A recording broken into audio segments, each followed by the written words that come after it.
It would probably help if I, there we go. Unmuted myself.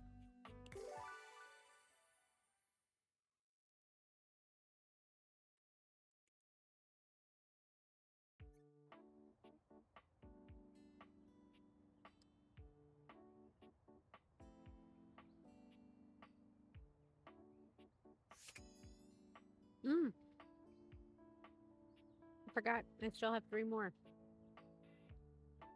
Was one of them Eddie and Volt? I feel like I already went to see them. Yeah, I thought so.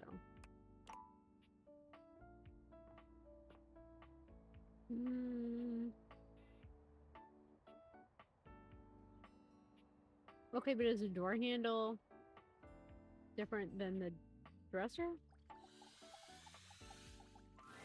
Hello there, stranger. I'm Dina the Dresser. Need a helping hand? So what now?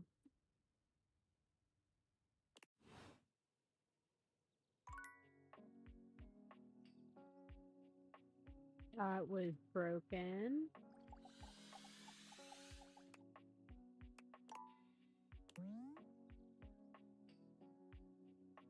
Okay.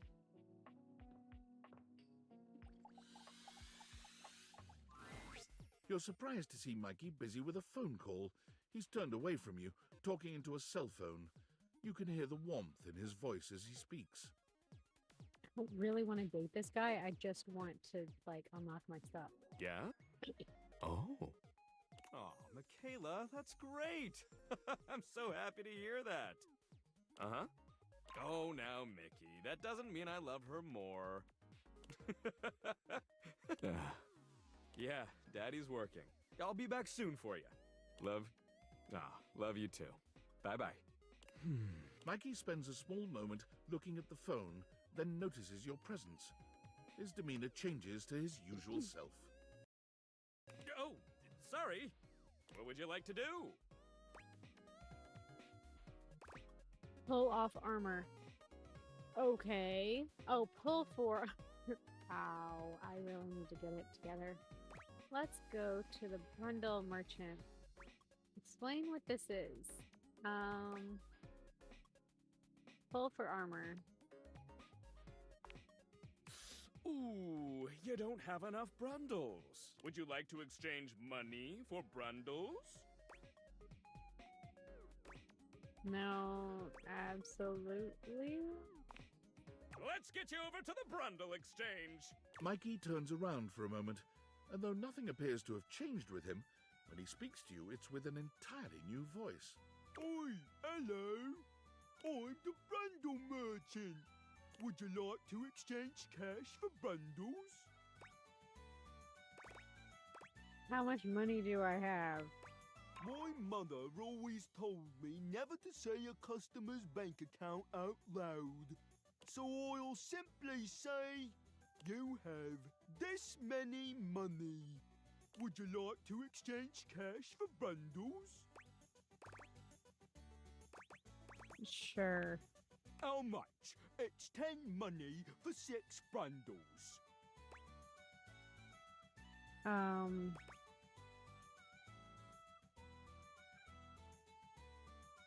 It's a ripoff.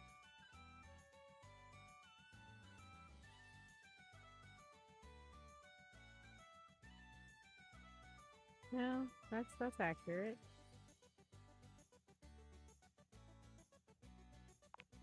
Mikey hands you your brundles. They shine appealingly in your hands. Cool. 30 golden bundles for you. Take care not to sneeze or they'll go flying. Would you like to exchange cash for bundles? No. All right. What would you like to do? Pull for armor. I'll take those brundles. Pull me, baby!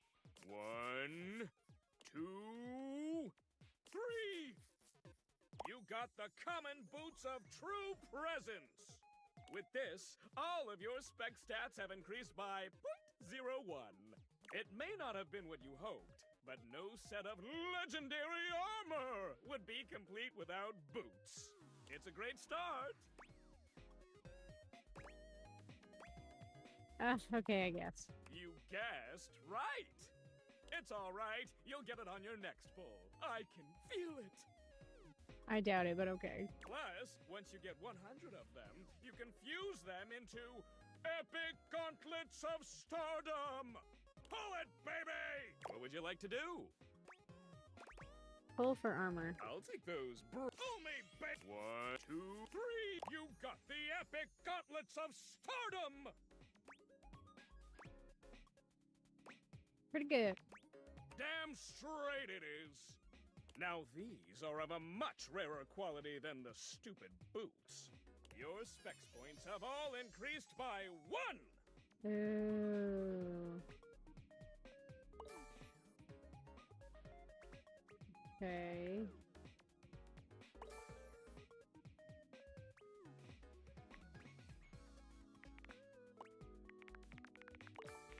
Why can't I go back?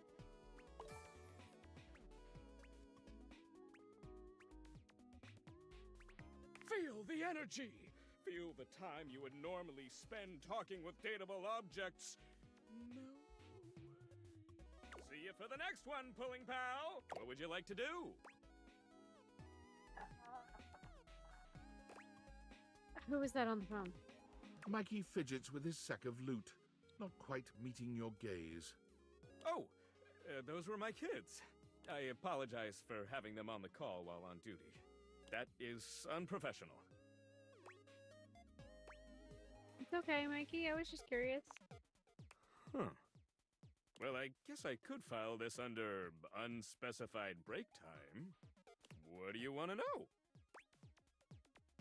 How many kids do you have?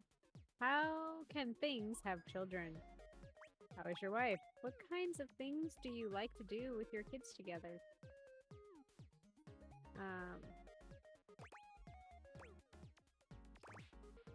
How many kids do you have?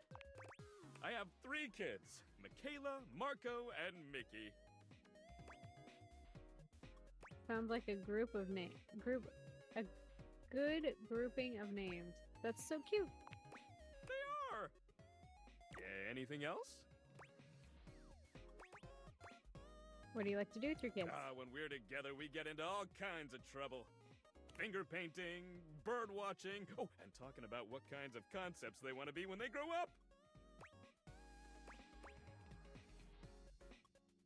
Are you a good dad? I like to think I am. Anything else? How can things have children? Well, there's some science stuff and thing theory I'm not up to date on. But, just like how each of us represents one thing in existence, kids in the object world become new things that haven't been invented or discovered yet. So they can become like spaceships and stuff? You must be fairly young yourself then, as a microtransaction. Fairly young and robust, I might say. Ew. I was born from my parents, Roland the Roulette Wheel and Addie Addiction. My mom has a ton of offspring. I can imagine. Anything else? Who's your wife? Oh, she's great. Anything else? Okay, enough of all that. I gotta get back to work. What would you like to do? Just saying hi. I always love saying hello. Hello! I love saying that. Okay,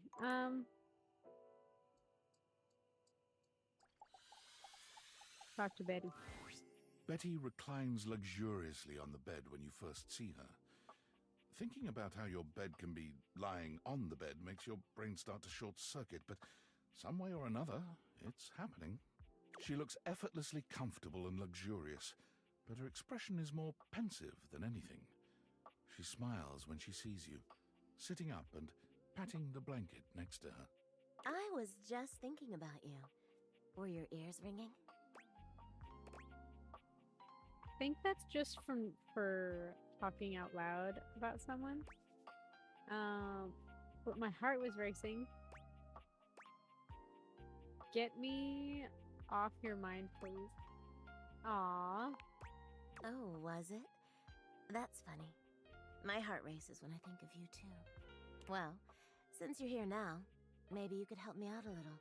I've been trying to have more peaceful nights, but it hasn't really worked out. I spend a lot of time before bed indulging myself in some detailed fantasies. What sort of fantasies? I don't want to hear that. Go on. What sort of fantasies? Oh, well, I have this crush who doesn't seem to notice me.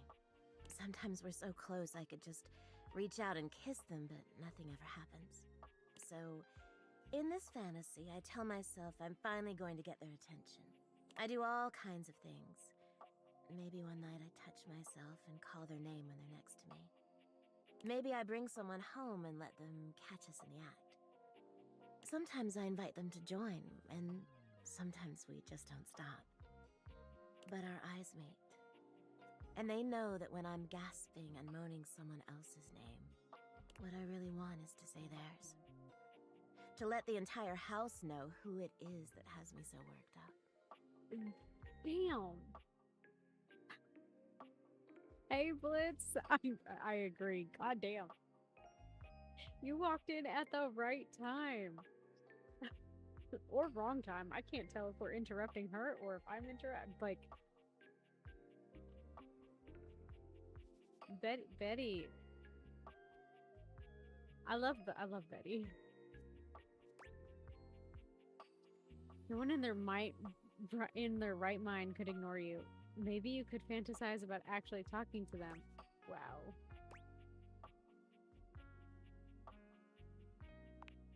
You are so sweet. Unfortunately, it is entirely possible. But thank you for saying so. I've got all sorts of fantasies queued up every night. But no matter how much material I feed my brain, I never seem to carry that blissed-out, warm feeling into my dreams. I tried getting into lucid dreaming for the longest time, actually. I practiced for years. But it never worked for me. Not once. That sounds like a bunch of woo-woo bullshit to me anyway. Oh, I'm an avid lucid dreamer. That's really too bad. I feel like calling it bullshit would be rude. That's really too bad. It is, isn't it? But I guess it isn't necessarily a fix for my problem. Just would have been nice to have that in my pocket for when my dreams turn dark. Well, my lucid dreaming attempts are long behind me now. I do wish I could get a little peace at night, that's all. There are plenty of other ways to sleep soundly. Yeah, you're right. I just need to keep trying. Well, what can you do, Maybe I'll take up meditation. See you tonight, then? Can't wait. Me too. Like, dang, Betty.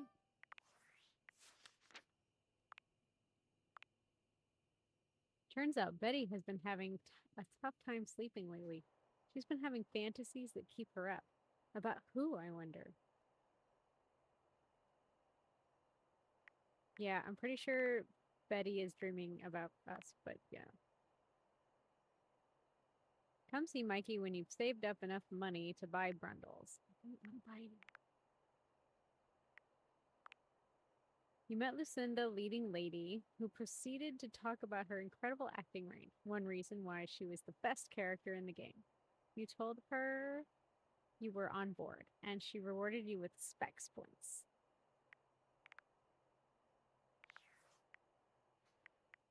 There's got to be another one I didn't read.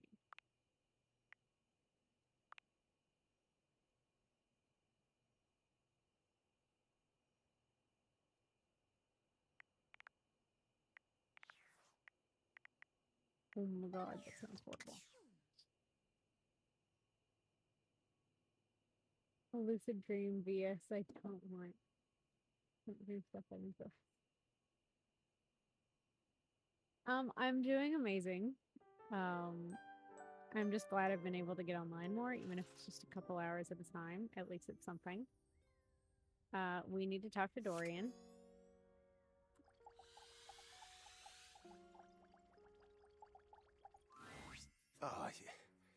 You've caught me at a strange time. What you doing? There are normally clothes in here, but they're currently tied up in the laundry room.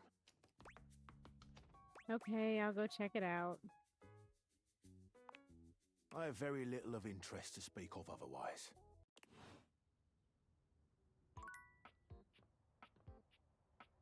But I want to check on my babies. Oh, I'll do it later. It's fine. It's fine. It's fine. It's fine. It's fine. It's fine.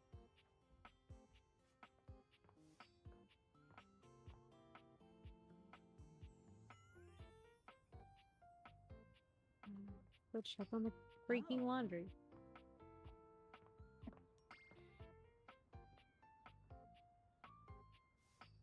I swear I just heard something say, oh. I'm so sorry you've been sick. I'm not gonna lie. Oh, it did.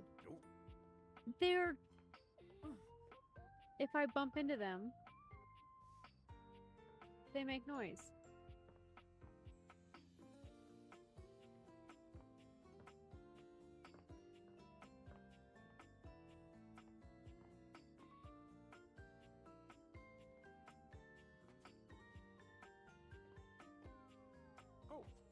Yeah, that's where I'm hearing things. Okay, let's go deal with the laundry.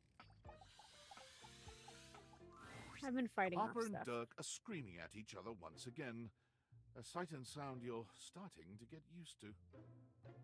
I want to cosplay as Harper so bad, just because she's chaos. Do you even hear yourself? Do you know what it does to me knowing you've been with other objects in this place?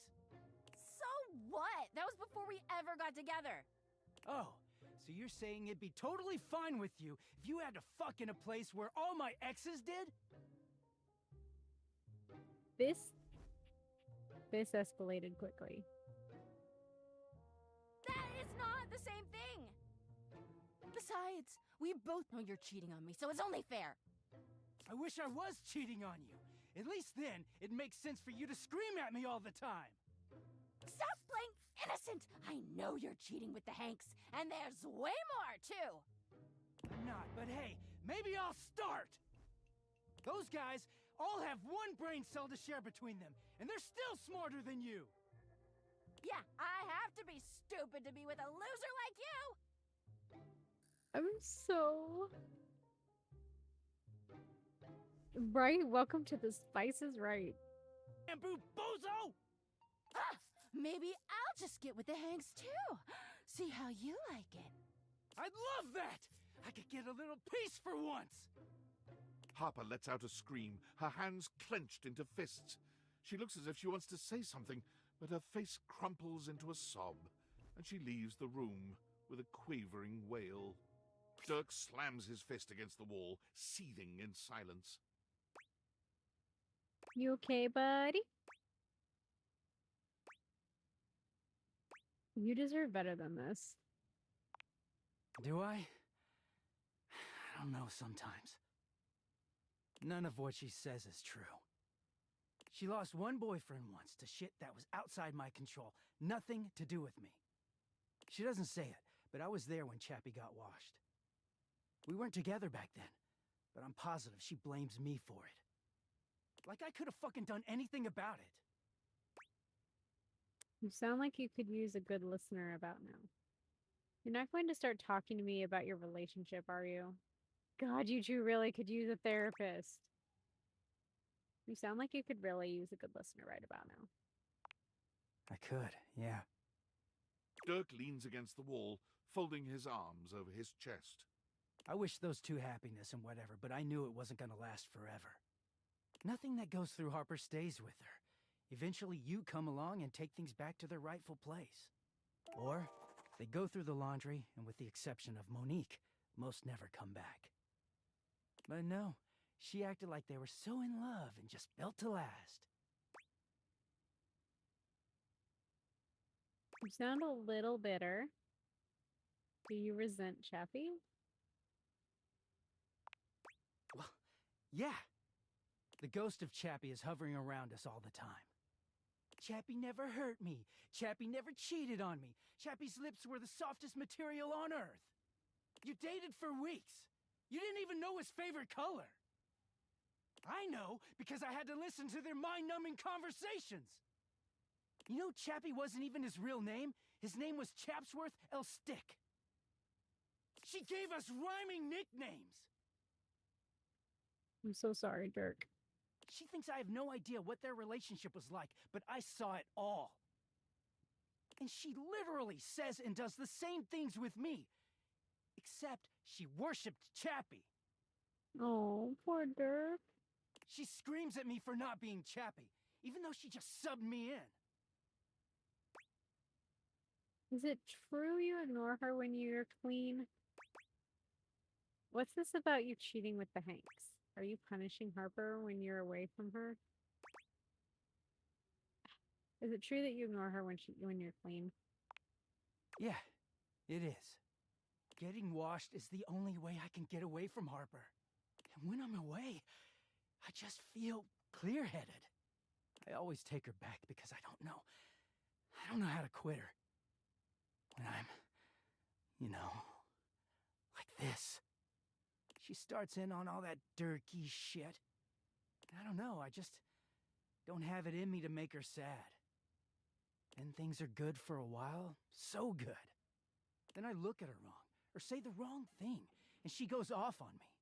It's like she's just waiting for me to fuck up so she can unleash. This stuff with the Hanks, they're not even my type. I don't know where she gets it from. Well, maybe if you actually talked to her, are the good times really worth all the bad ones? If she's going to accuse you, maybe you should cheat on her. Oh, hot damn, I am not hopping in that. I'm gonna go with one of these two. If you actually talk to her. I do, she just shouts over me. Dirk looks thoughtful, gazing out at something you can't see. I think it started with my mom, you know? Oh, dear God. She was this giant, gorgeous loom. Not one of those corporate stitching machines. She smelled like cherry wood. Expansive, open, and free. I loved her very much. If there's one reason I have quality seams, it's because of her. She sounds lovely. You're lucky. In some ways, yeah. But free spirits aren't always great parents. Like, okay, I believe she loved me at the time.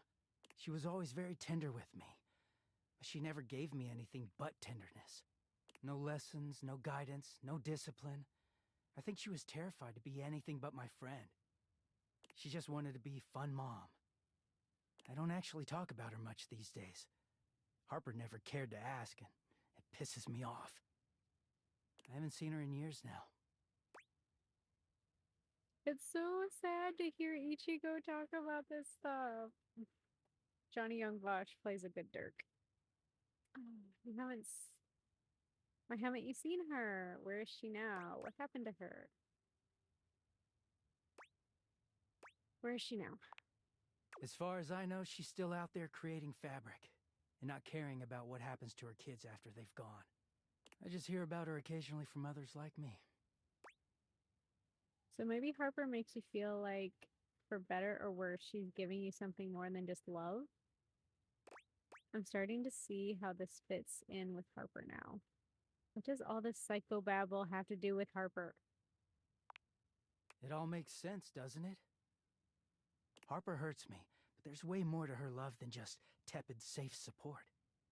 If you can get mad at someone and show up to their place screaming and trying to beat the door down, I don't know, it's not healthy, but fuck, it feels real. There's a stake in that relationship. I don't think Mom would ever have gone to all that trouble for me. He sighs, pushing back away from the wall. Talking to you has definitely made me think about some things. I'm gonna go. Thanks for listening.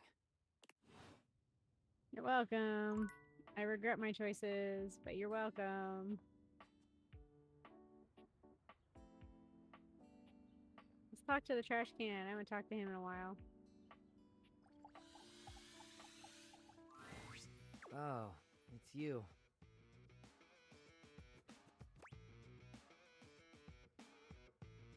Nice to see you too. Yeah, sure, whatever. What did you bring? Oh, damn it.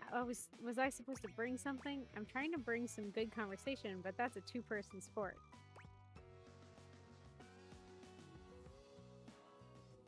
Am I sarcastic, or do I be like legit, oh my god, was I supposed to bring something? Ah. What do I do? What do I do? What do I do? Freaking Zuko told me I had to be open.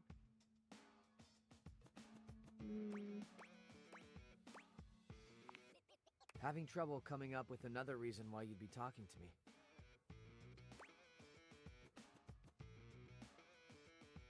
Wow, do you want to talk or something? Happen to like your company. Sure you do. And on the inside, I'm Dolly Carton. You are? Oh my god. No, you're not. See? That. I like it. Right. And Mutual Admiration Society meeting closed.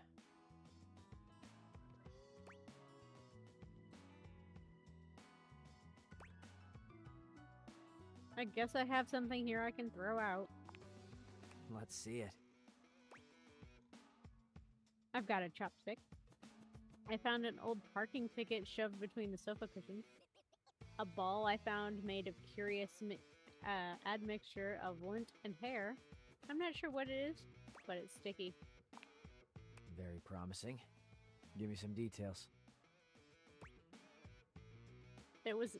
Ew! Ew! Ew! Hell no! The first option was, it was in my underwear drawer. Ew. I'm afraid to smell it, but that feels like the next logical step. I don't wanna.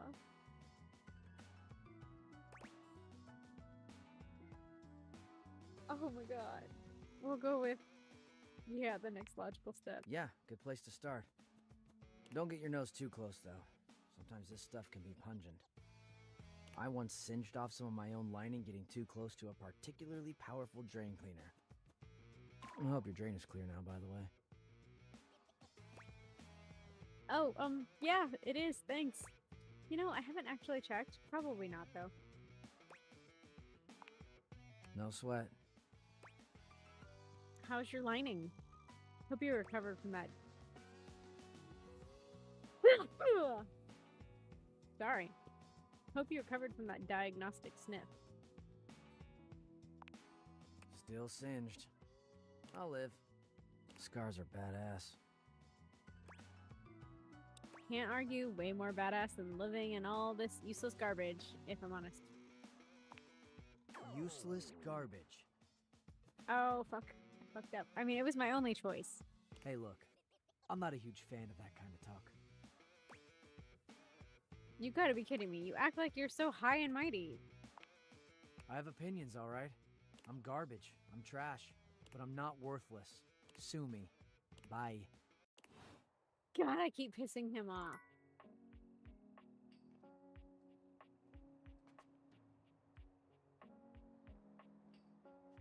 I need to date the microwave.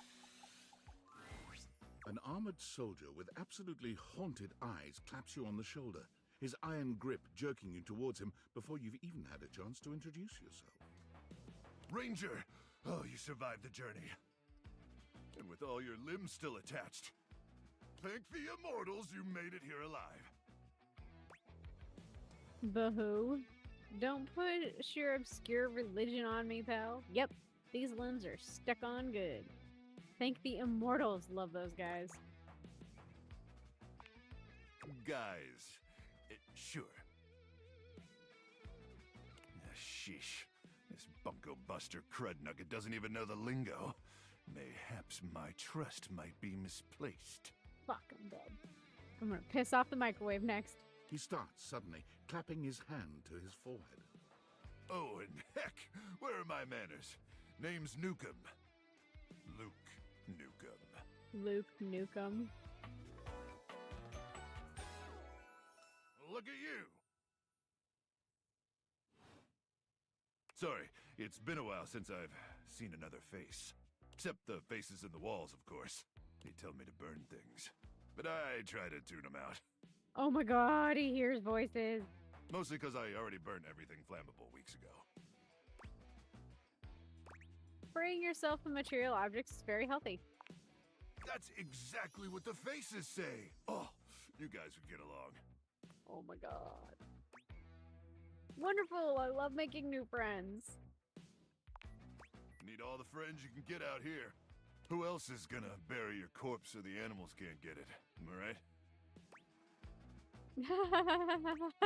Okay. Salute patriotically. Luke returns your salute.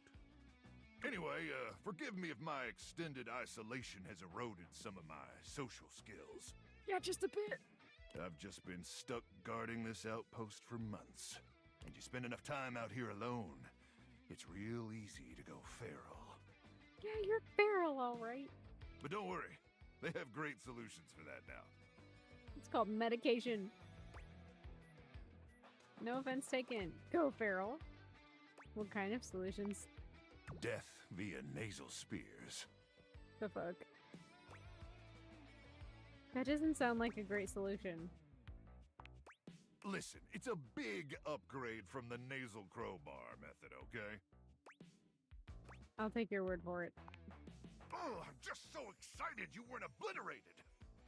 When I heard Colonel Furnace was sending a division from across the Barrens, I thought for sure swarmers would rip your flesh to shreds and use your blood for fuel before you even made it to the first outpost. Oh, they did, but I'm very resilient. Use my blood for fuel? Why? Has there been a gasoline shortage? I'm sorry, what?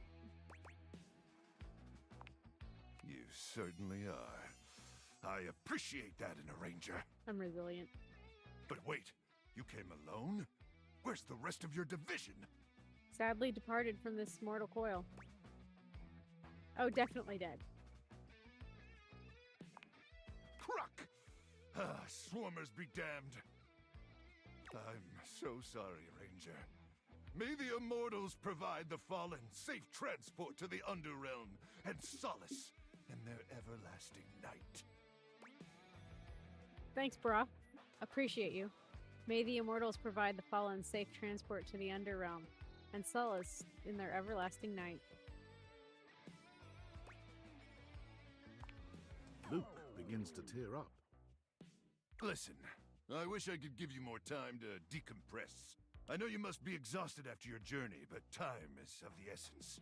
We have much to discuss, and dangerously little time before our mission commences. Oh shit, I was supposed to talk to the cutlery.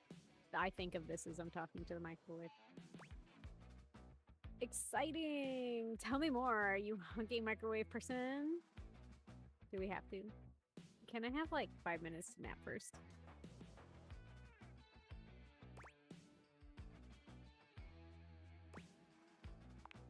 I already told you. There's no time!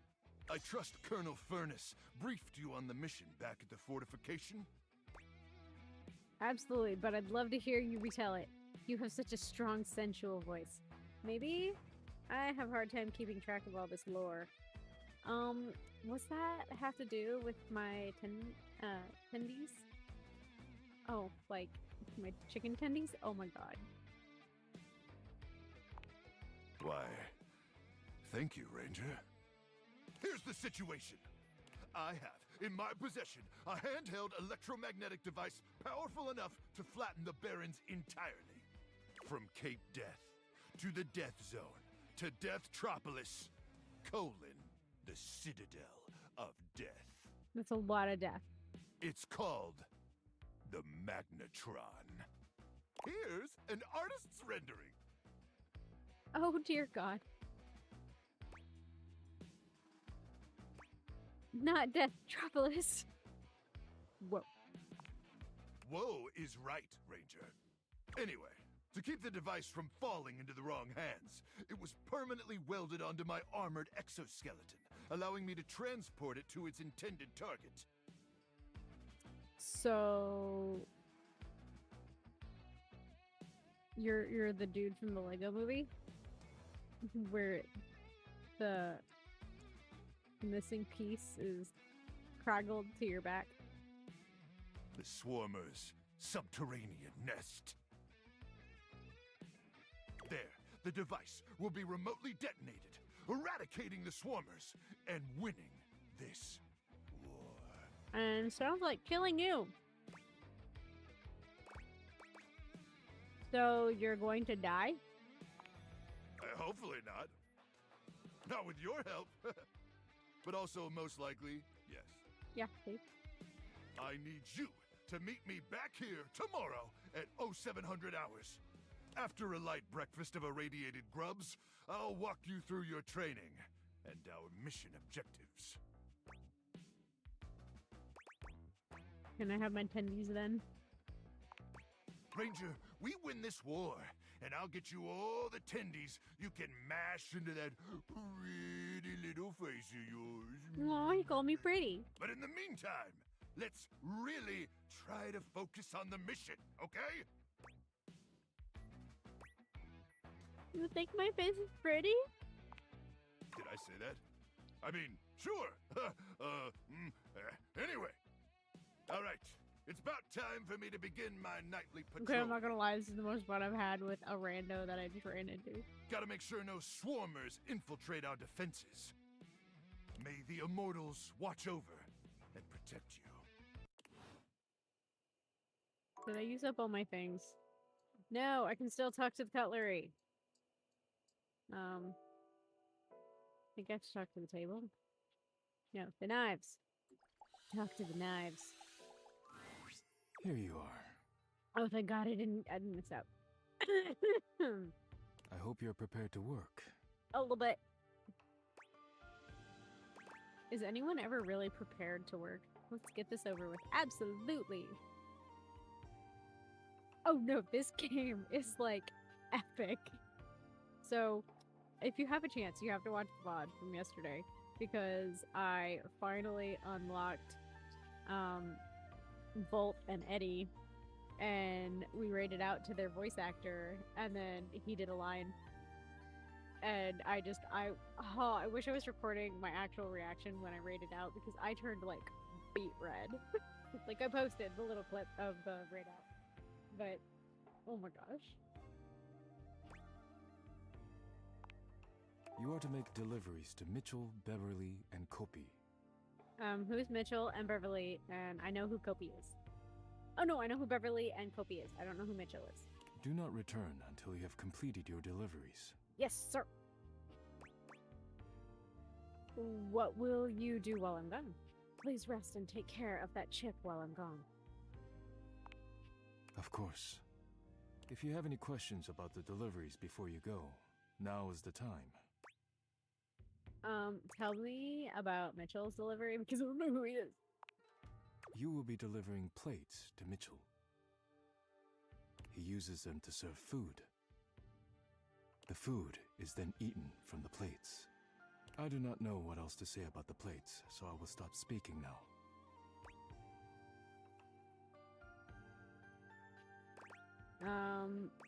You must take great care of the plates if you keep delivering them to him.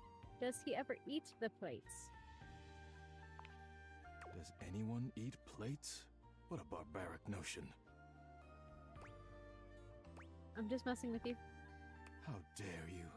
This is a deeply serious matter. I'm sorry. If you have any questions about the deliveries before you go, No, I'm now good. is the time. I have nothing more to tell. You may leave now. You could say something sweet. Would you bless the dishes before I go? You really need to work on your conversation. He's not going to. Sugar. Oh God, he's sarcastic. Go now. Missing the point, but alright.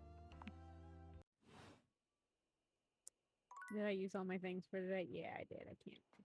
Can I deliver? It was not gonna let me. Nope. I'm gonna have to do it just tomorrow. Fine. No, wait.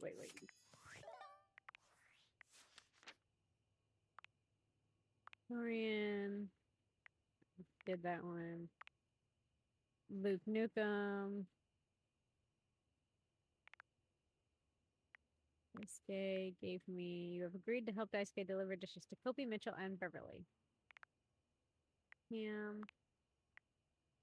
Your last interaction with Cam didn't go very well. You said something that he really took offense to.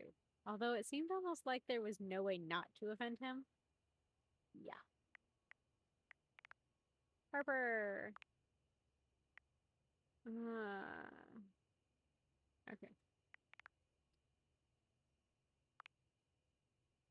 Yes, see, Eddie and Volk. Whoa, that was crazy. You came by the breaker box and there was a blackout. You were able to help Eddie with the vital repairs needed after he had worked himself to the point of exhaustion. You, Volt, and Eddie are now in love.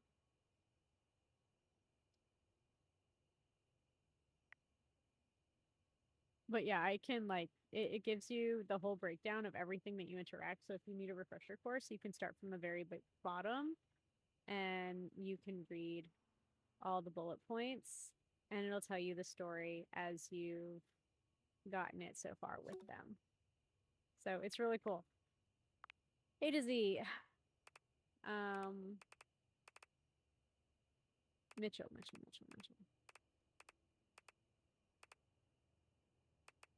Yeah, I haven't met Mitchell. That's great. Oh, actually, go back. Who plays Mac?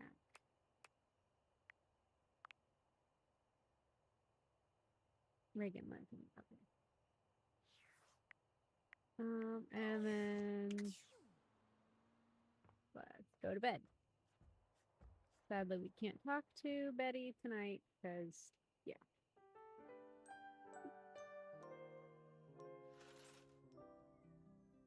Okay. Go talk to Kopi and deliver her stuff. Actually, I like Beverly more. Beverly! Lucinda Lavish stands in your way, her well-endowed body striking a luscious pose. Tell me your desires. I desire to speak with Beverly. How else are you supposedly the best? Can I change how often you come by? Can we do something morning? How else are you supposed to be the best? Oh, there are so many ways in which I'm the best. But who am I to tell you? Lucinda Laudable will give you the tour. What does laudable mean?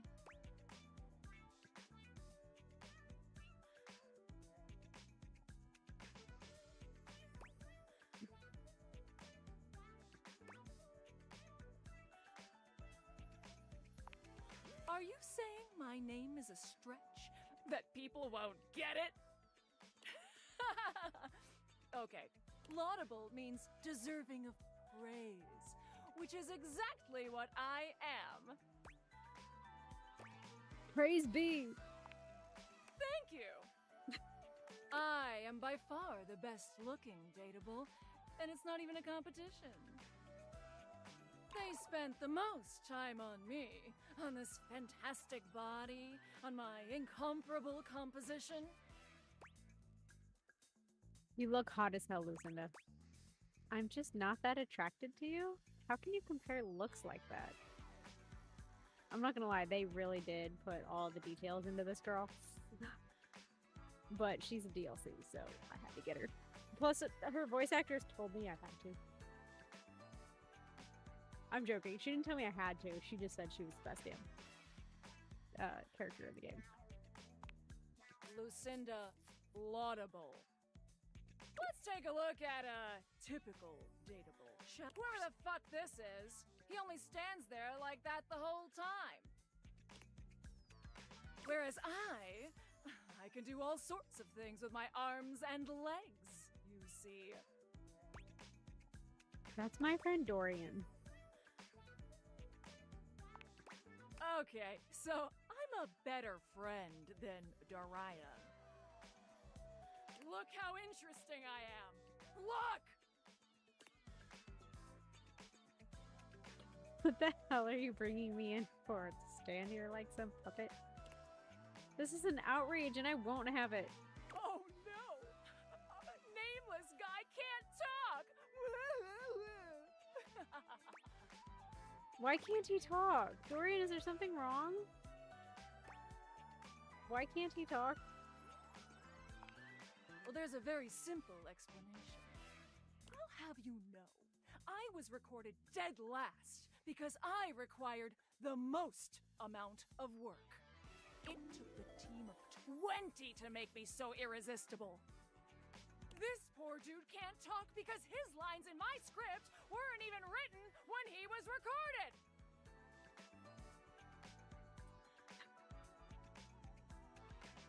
I'm sorry, but they had way too much fun doing this, and I hope I get to see Sarah again because I have to talk to her about her character. Bullocks. My sexy as hell images have an extra feature that dude bro over here doesn't have. When I blink, it has more frames, making it more realistic.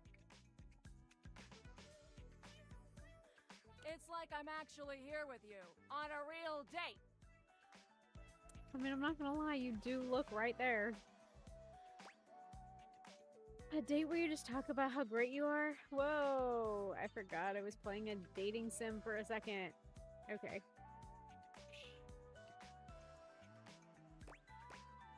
I don't want to insult Dorian.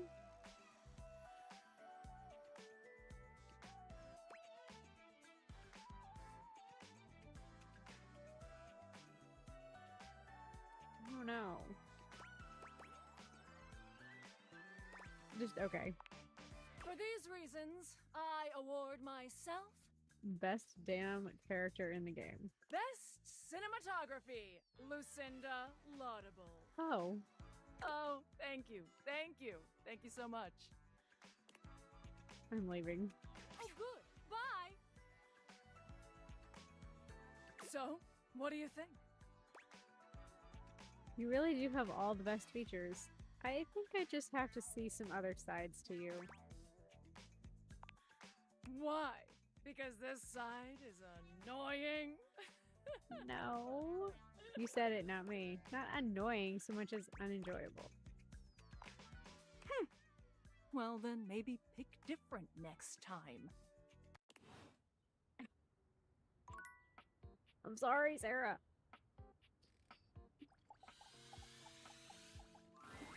Oh, hi. Welcome to the Tipsy Tumbler. What can I get for you? I'm actually here for a delivery. Delivery? Oh, you must be talking about the branded rocks glasses I asked Daisuke to get me. Oh, thanks so much. I'll take those right off your hands. You hand Beverly her package, and she sets to work unpacking and cleaning the glasses right away. I'm glad Daisuke managed to get these for me. How is that old dish slinger anyway? He's recovering from a chip, but he seems alright. A chip? Oh, poor guy. That's the last thing he needs. But then again, maybe he'll finally relax a little now that he's forced to. So he really just never takes a break, huh? Yeah, he's always been into his work, but he used to make time for his hobbies and friends. Did he tell you he writes poetry? He hasn't told me anything but dishes. Dear, oh dear. He's fallen right back into his old workaholic pattern. Someone needs to remind him of who he used to be. Who he still is. He's a real passionate guy, you know. But passion can lead to pain. It's easier for him. So he's into poetry. I'll have to remember that. Write him a poem. It'll really tickle his teapot. I'll have to try that. Thanks for the chat. Hey, no problem. Come back to the Tumblr anytime. Okay, well, let's... How many more do I have? 3?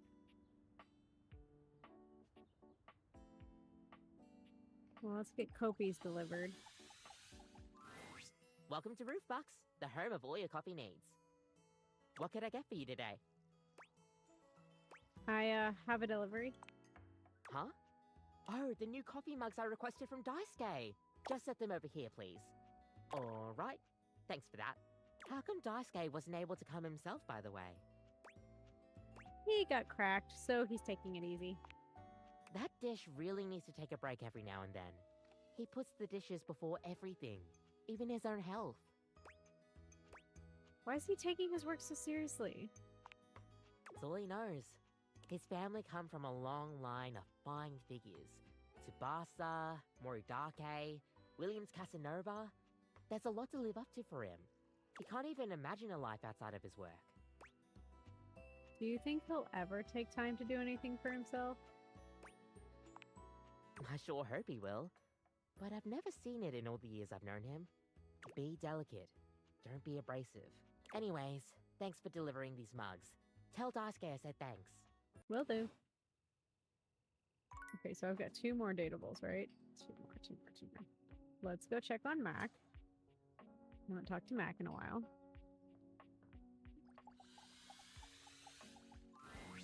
You're back! Mac! Well, at least back interfacing with my operating system in this innovative symmetrical capacity. We obviously spent hours already today interfacing in the more traditional sense. Not that I needed to tell you that. You were here after all, pointing and clicking with your usual exquisite confidence. Aw, thank you. That's what I do. Point and click. Forever. And oh my god, the double clicking. Have I ever complimented your double clicking? That face. That face right there. I don't believe so, but I'd love to hear more. Nope. Long overdue, frankly. It'd be a weird thing to compliment.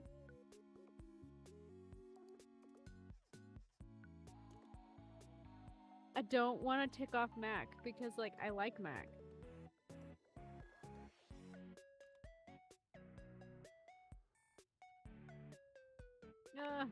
I didn't think so, but all right. I'm gonna see. I shouldn't have By the said way, it. I also wanted to articulate that new underwear you ordered online looks incredibly stylish. Oh, shit. Mac can see my online orders. A slight flush creeps across their cheeks. Imagining you in it really makes my CPU overheat. Oh my god, Mac! Wait, you saw that? I may have snuck a peek. I hope that's all right. I would never intentionally invade your privacy. It's just that obviously I see everything you do on the computer. Because I am your computer. It's okay. I think it's cute. No lies detected. Regardless, I'm so glad you came back today. Now we can finally update my operating system. Yeah, let's do it. You have no idea how excited I am. I could barely even sleep last night. And I know what you're thinking, but no, I don't mean sleeping like when you put the computer to sleep, or even when the computer is shut down. We computers actually have a third secret type of sleeping that no humans know about. Or, I guess they didn't until I just told you. You won't tell anyone else, will you? I'd never betray your trust. I knew I could count on you. Right? Mac is just... So before I found Volt and Eddie, Mac was like my go-to, and then I found Volt and Eddie, and I just like spearheaded that way, which is sad because like I love my non-binary little Mac. Computers have an extremely tightly knit social circle, you know. And word spreads at literal hundreds of megabytes per second. I guess that's the price you pay for being perpetually connected to the internet. Look up terminology online in the dictionary and you'll find a picture of me. I'm not gonna lie, I'm gonna do it right now.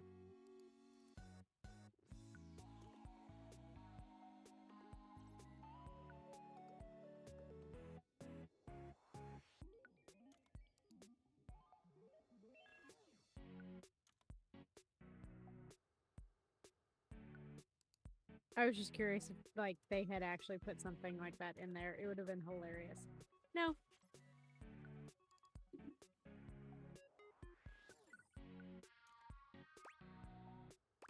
I think it's terminally online. Lucky for you, your modem is painfully outdated.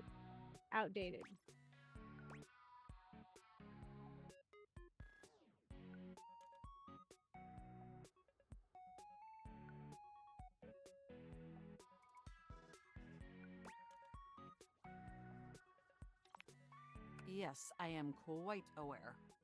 That's also something we should discuss upgrading at some point.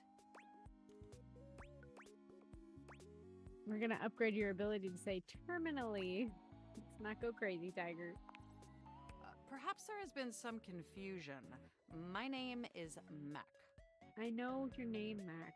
The point is, I'm finally ready to begin the updating process. With your help, obviously. I can't just do it myself.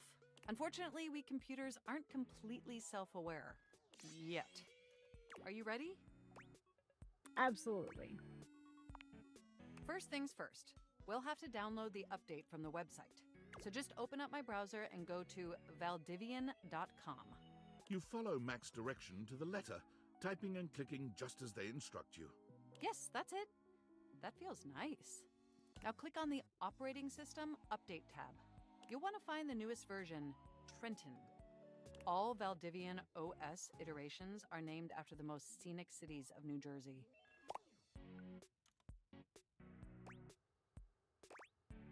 That's a terrible idea.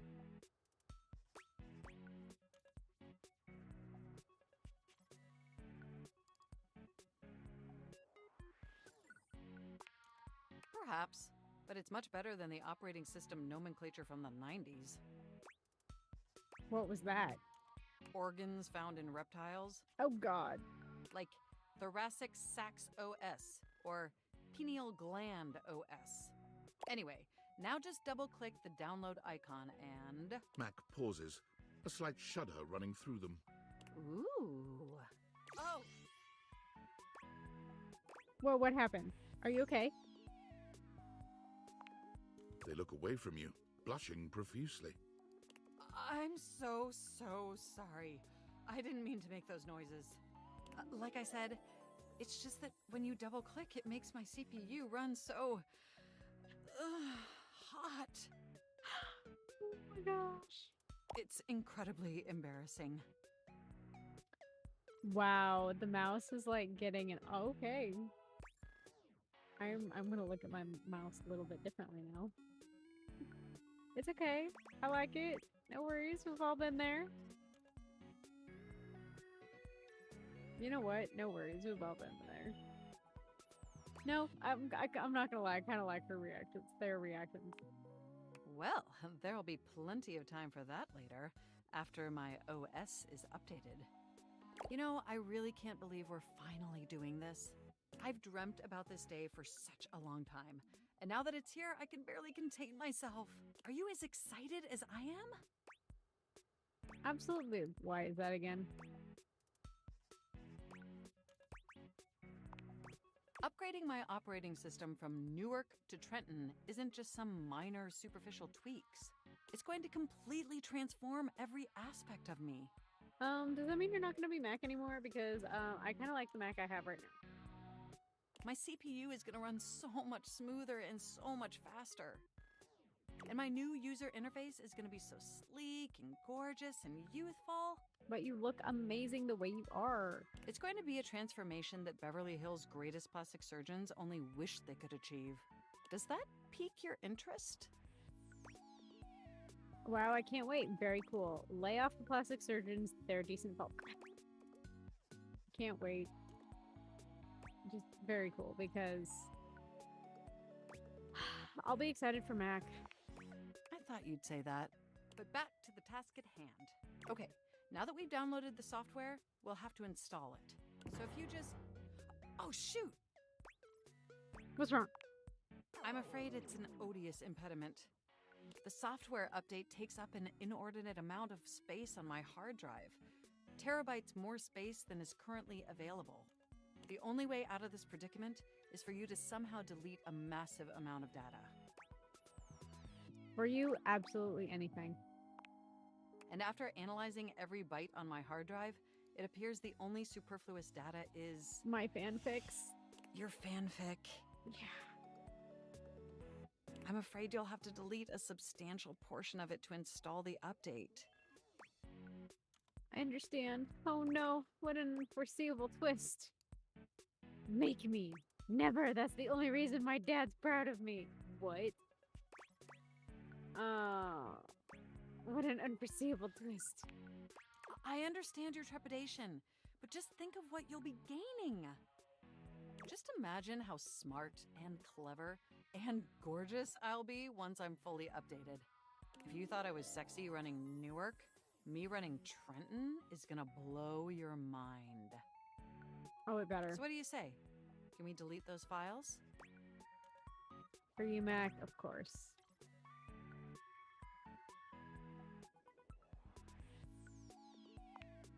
Your selflessness only makes my affection cache for you increase exponentially. You are the absolute best, and you are not going to regret this. I probably will, but let's go for it. Phew. Now there's enough available space on the hard drive. We can finally install the update! You have no idea how excited I am. Cool. What a truly momentous event in the history of humankind. Just, yeah. Here we go. It's installing. I'm so excited. This is finally happening. The next time we interface, I'm going to be an entirely new computer. And more importantly, I'm finally going to be good enough for you. You were good enough now, Mac. I liked you the way you were. Oh, I better calm down. If I get too excited, my CPU will overheat again. Knowing I make you hot gets my cables twisted. Is that sexy? I honestly don't know. I don't do that. I can't afford to replace any parts. Honestly, yes. Knowing that makes gets my cables twisted.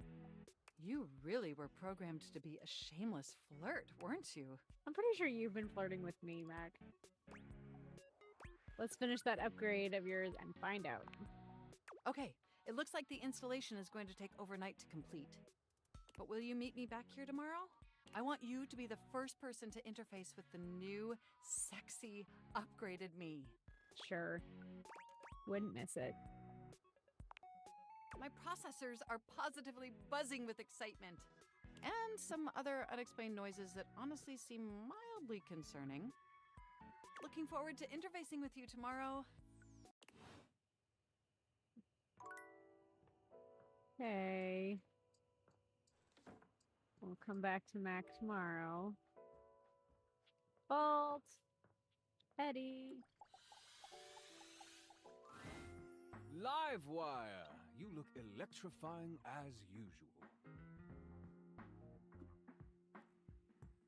Do we have the pleasure of your company for another visit? Blink twice if you want me to throw you out so you don't have to sit through another bad act. I'd love that. May I send over your usual? On the house, of course. No drinks for now. Going easy on me, eh? The guests finish milling about and take their seats. There's a sense in the air that the headliner is making big changes that have never been seen before. Looks like my open mic policy is biting me in the socket. Here comes Johnny Splash. Whoa, whoa, whoa! Not Johnny Splash. I've come up with an entirely new act. I'm the artist formerly known as Rince. Oh, God. So this is Megumi from JJK's voice actor, and he's driving me crazy with this character. Wouldn't you be the artist formerly known as Johnny Splash? Quiet, you! I'm singing! Purple train! Purple train! I only wanna see you swirling in my purple train! I can't. Man, even I know this one ain't working. Yeah. That was terrible. Oh, is that the one I need to talk to? It's because nothing rhymes with purple, that's why. And the acoustics in here are awful. I need to perform in a moist and humid environment. Was promised auto-tune.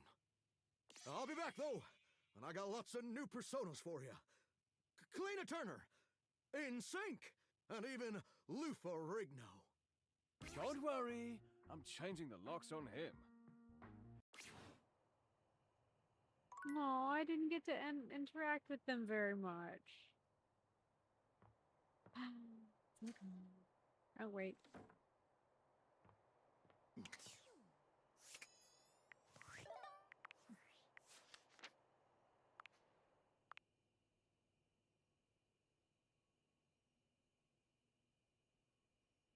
Okay, come back later. Lucinda is like mad at me right now, so let's save real quick. What was it? Oh, rumors. Evil said you remind him of his old rectangular friend, Dasha Desk. Daisuke said the dishy was the dishwasher. Harper accused Dirk of getting it with the Hanks whenever he's in the closet.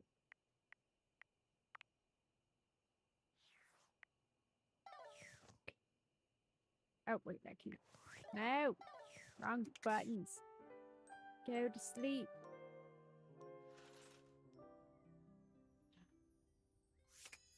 Okay, let's go talk to our computer.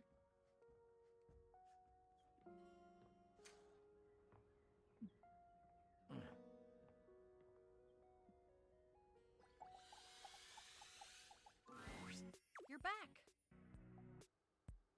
Sorry if I'm a little groggy. You just caught me right in the middle of rebooting.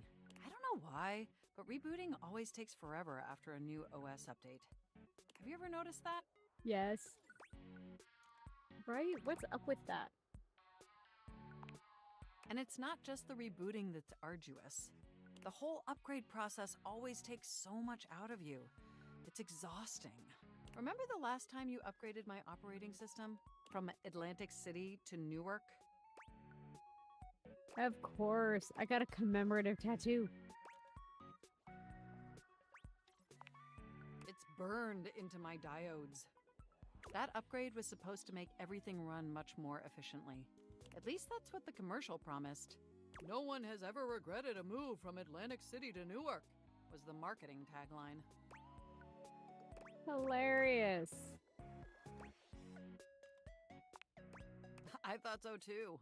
But then, after the install, half of my applications wouldn't even open anymore, and the other half were crashing incessantly. That was a rough few months. Don't you agree? Yeah, that was rough. Those were dark times. But I know from lurking in the Valdivian forums that they've comprehensively debugged this new update. So this time it's going to be different. Hopefully it was worth me deleting my fanfic. At the very least, I can promise, yes. Everything is going to be absolutely perfect. And in just a few more minutes, you'll finally get to meet the new, improved Mac. My processors are all computing at an accelerated speed just thinking about it. I love hearing that. That's great, friend. Good for you. Can we accelerate you talking about it and get on with it? I love hearing that. And I love hearing your enthusiasm. Ooh, it's almost ready. Just a few more seconds. At least that's what the progress bar says. And we both know the progress bar never lies. That's bullshit. You're so funny. I can't help it. Being around you brings out the best in me. By the way, have you given any thought to what you want to do together? You know, after you meet the new, upgraded me? I have so many ideas, but I'd love to hear yours. I don't know, Oktoberfest or something? Well, I was thinking we could visit some very naughty websites together. Oh my god. Mac. Maybe we could spend some time writing some documents? Replace some of that fanfic of yours with some steamy new stories? Of the NSFW variety, of course. Ooh, I'd love that. I don't have processors, but I get your drift. Sure, I don't write collaboratively. Waters down my prose. I don't have processors, but I'd get your drift. I kind of want to say the jokey one. Oh my gosh, it's done! It's finally installed! Right? Mac is getting so steamy. I'm so excited. Huzzah. Mac looks at you with vulnerability in their green eyes. They truly look like a new computer. They were beautiful before, but they truly shine now. Well, what do you think of the new me? Be honest. Can't tell a difference. Oh, Mac, you're absolutely stunning. Dope upgrade. Trenton was pretty nice too. I really don't see a difference, but... Wow, you're right! You know, this upgrade really is something. I mean, I knew it'd be impressive, but this? This is really impressive, if you know what I mean. I'm salivating. Yeah, I noticed a marginal difference.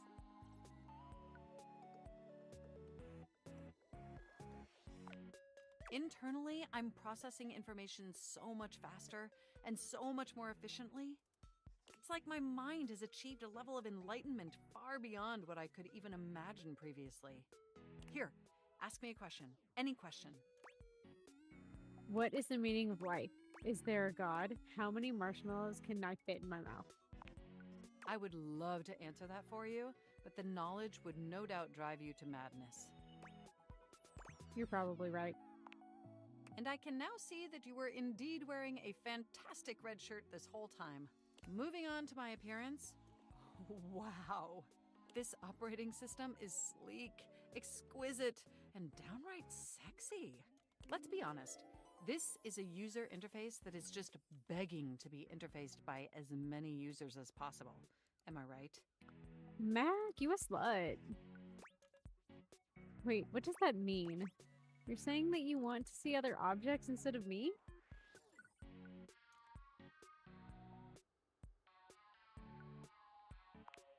Of course I still only have diodes for you. I was just thinking that maybe, in order to fully commit to each other, it'd be healthy for our ultimate emotional connection if we spent some time seeing others. Don't you agree? Wait, what? If you say so. Listen, I don't want to hurt your feelings or anything. Through the experience of being intimate with others, ultimately, I think we'd learn more about what we truly need in a partner. And armed with that insight, we could return to this relationship with the tools and experience necessary to ensure an optimal romantic outcome.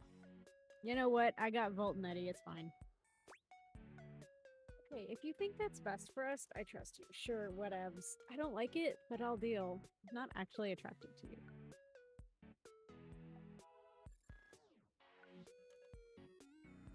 Sorry, I really stretch.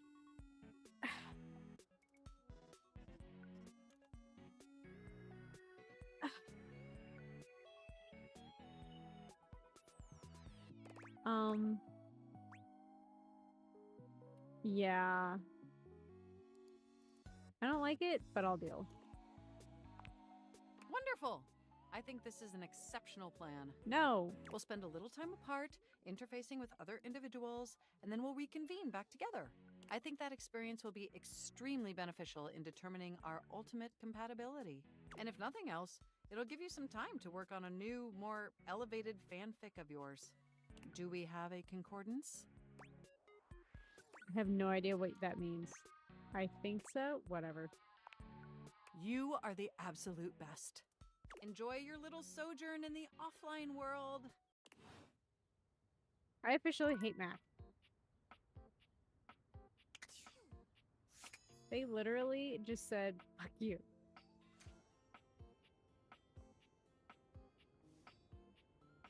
Have I tried to date the furnace yet?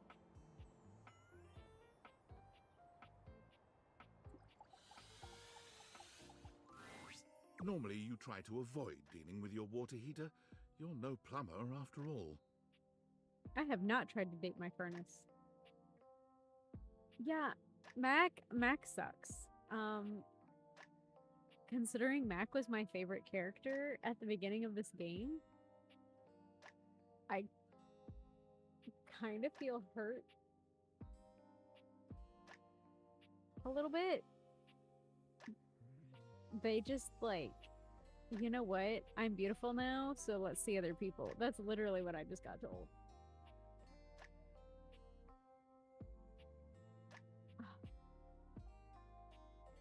Who is this gorgeous creature?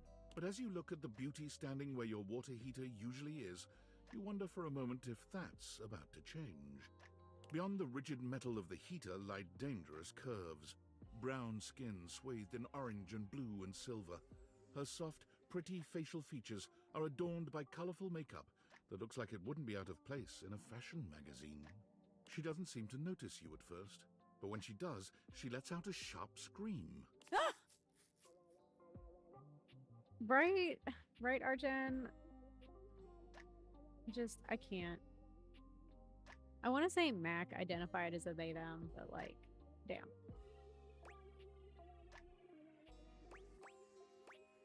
Ah! Bubbling boiler rooms. You scared the living. It takes her a moment to calm herself down. She fans at her face with her hands, exhaling loudly. Got me flustered is all. I wasn't expecting any visitors. Last folks who lived here only came down when the pilot light was out, which wasn't often.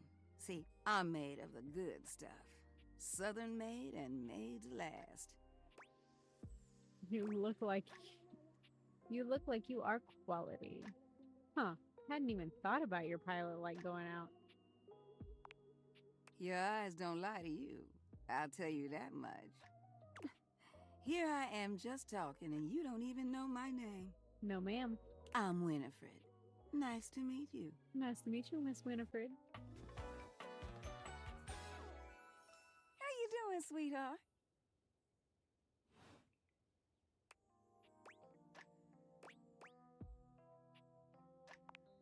It's a pleasure. I'm not sure how much more talking I can do right now. I got work to take care of. What is it that you do? Did you just ask your water heater what she does? I mean, I guess I did.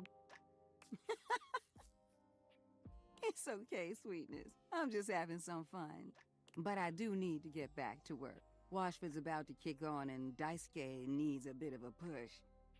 I need some time with River to make sure she's ready to go.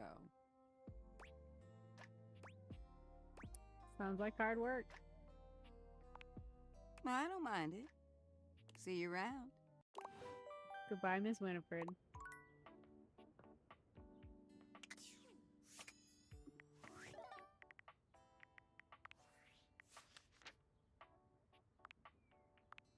Mac is an asshole.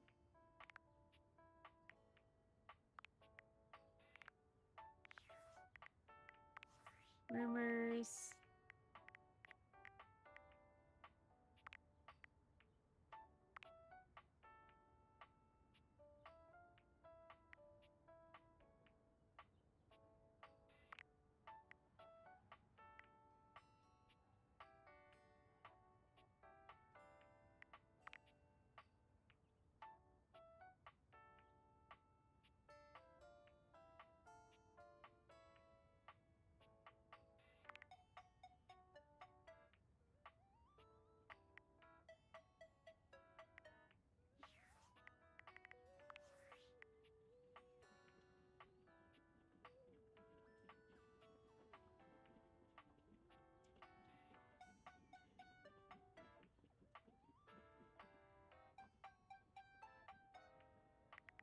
Oh, here it is. Attention, jackasses!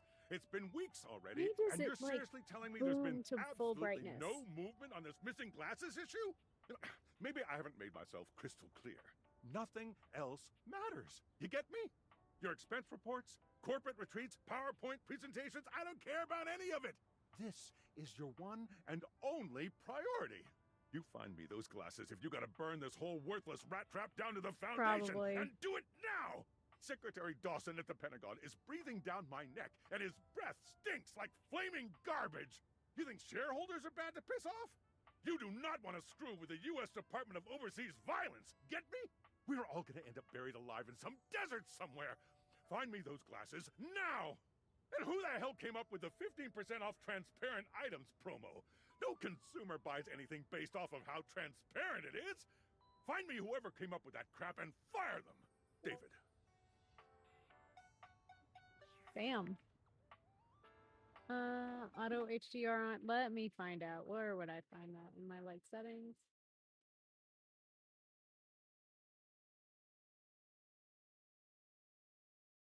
Display settings. Auto HDR. Yeah, it is. Let's see if that fixes it. I found it. As a smart cookie. Yeah, now I'm blind. There we go. Of course, that just looks horrible too.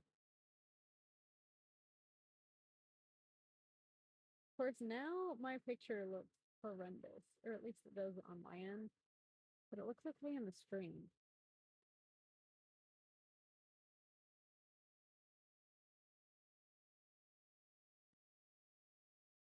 Yeah.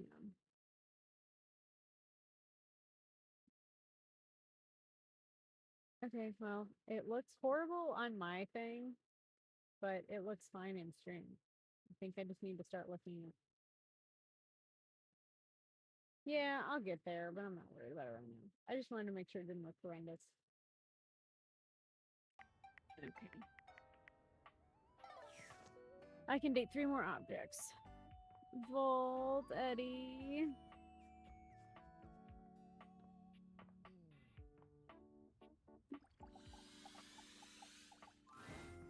Livewire! You look electrifying as usual. I swear, it's not going to let me make any progress with them until I unlock more people, but they make me happy. Do we have the pleasure of your company for another visit? Yeah. Blink twice if you want me to throw you out so you don't have to sit Damn through it, another it's literally bad the act. same thing.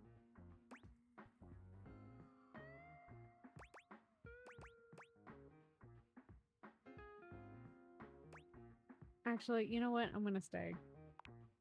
May I send over your usual? On the house, of course. Of course. My pleasure. My apologies. It would seem tonight's act is a no-show. How about another round on the house as consolation? Okay, well.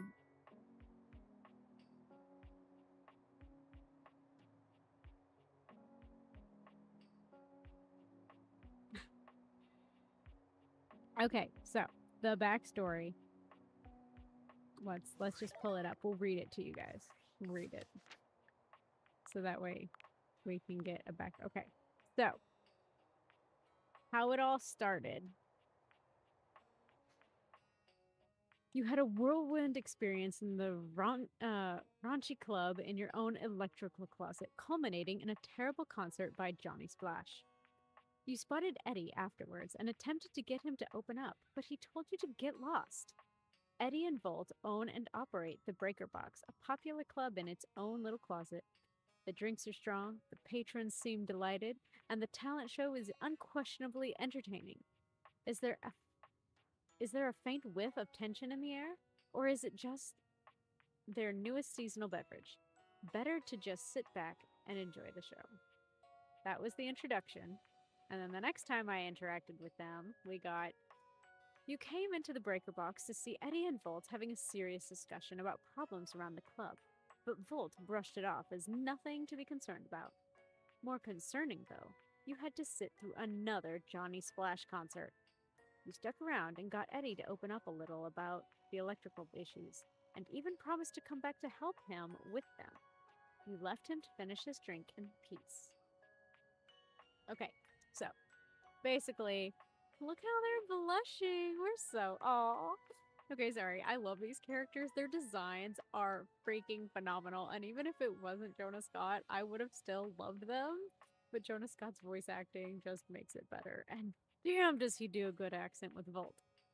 Anyway, I digress.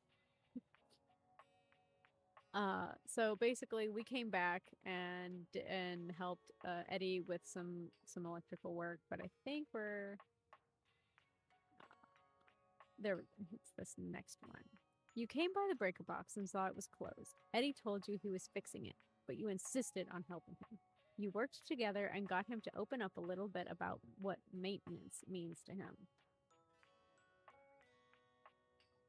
Hang on, the little one is asking me a question.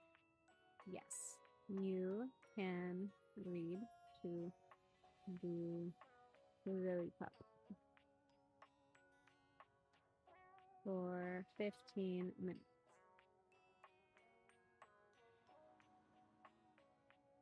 Okay. Maintenance. Okay, and then the next interaction, you came back to the breaker box while it was closed and helped Eddie out with more repairs. You stayed late and even had a drink with him. You offered to continue helping and got him to open up about his relationship with Volt, which is complicated. Which, to me, I honestly thought, like, they've either got to be split personality or dating. Turns out I was right with the first one. Whoa, that was crazy. You came by the breaker box and there was a blackout. You were able to help Eddie with the vital repairs needed after he had worked himself to the point of exhaustion. You, Volt, and Eddie are now in love. Now, basically what happened was Eddie and Volt are split from the same wire. So they're just two parts of the same circuit breaker. And so it's basically a split personality. And now Eddie calls me Livewire too, and I think it's hilarious and I love it. But no, they're my favorite characters so far. Okay, we need to unlock new people.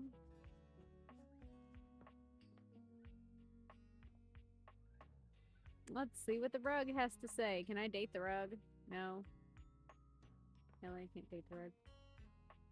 Okay. Can I date the ship? A petite pirate glares at you. There's so much to take in here. But you don't dare to get a good look in when he looks like he's contemplating running you through. I love the giant chicken on his shoulder.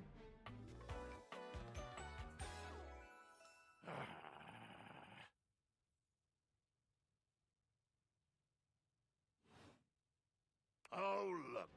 It's you. Come to make fun, have you? Make fun of who? Who else do you see? Do you legitimately imagine anything that cascaded out of that prompting nagging mouth of yours could shock me? Do you honestly believe I could be shocked? You look shocked. Don't... No, don't care. You're a little much. Whoa. Yes, my newest neophyte. I am woe. I am very woe. Woe of the deepest and most terrible kind. I am woe. Woe unto mine enemies. Okay, I'm sensing some unresolved anger here. Unresolved, unrelenting. It is a wildfire of pitch and black powder, always fed, never sated. Too much. The line is crossed. Your pitiful life is forfeit to my magnificence. Okay.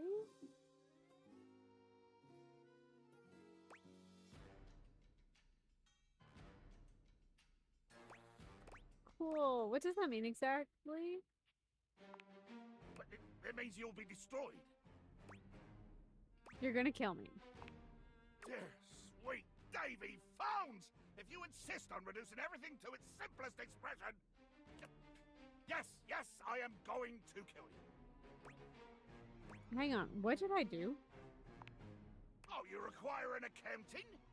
You insulted and demeaned me. You passed judgment on an existence you could not possibly understand or hope to equal. You belittled me! Oh man, what a drama queen. I didn't do any of those things. Maybe you didn't. But you exist, and you're here, and I have to end something. End yourself. Bear witness to your undoing.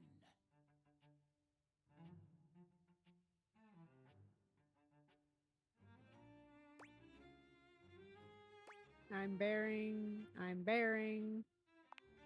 Can you not feel it?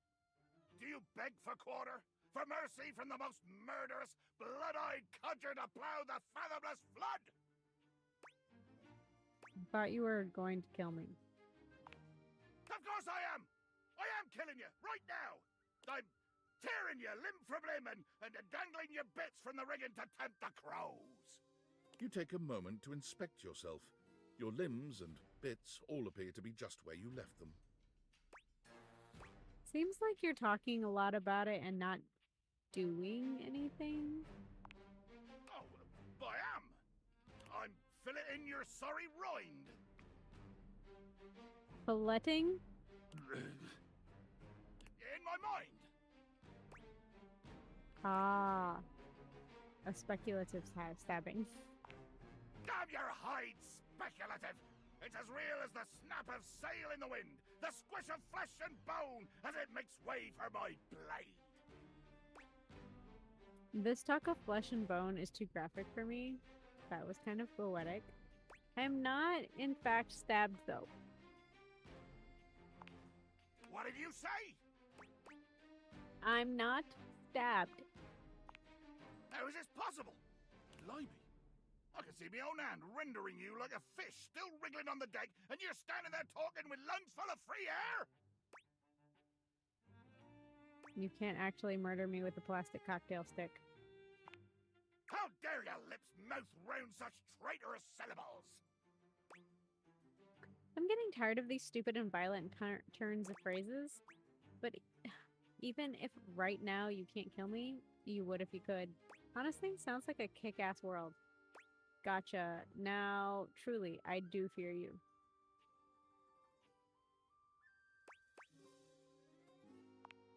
I would if I could, and I can! It is the world of swashbuckling and a rum sun, where I am pistol-proof. But be wary with your familiarity.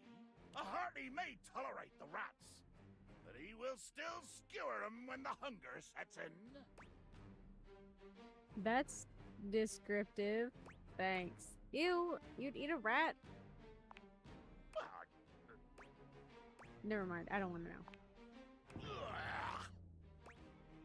I just realized, you never actually introduced yourself? How can you not know my name? Never asked, I guess. I can see on the screen it says... You know, before I had my own ship, if someone on the crew had started spouting the kind of nonsense you're dripping out your gob, they would make him walk the plank with his drawers stuffed in his mouth. But you haven't heard my moniker say, closely whispered in the passageways of your nightmares? Nope, can't I have. My nightmares are more insect-based. I need a new PR manager then. High revelations before you even ask! I am the fearsome Captain Jack Sparrow. I am the plague of the high seas. I deal in death, spectacle, and warning. What? Hang on. Oh, thanks for the follow, Wallace. Captain Jack Sparrow. Doesn't sound like that other famous pirate. Do you know any of the others here? Maybe. Depends on who they are. Most I've encountered from this godforsaken flagon have been repulsively skittish. Did you try to kill them? Aye, indeed. The craving for mayhem is unrelenting. That might help explain your lack of a social life. I will try to kill anyone you bring onto my ocean. If they don't die, we'll see.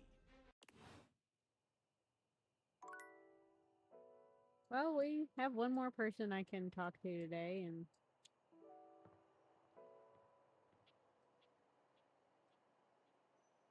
I don't know what he calls his birdie. I want to know. Um,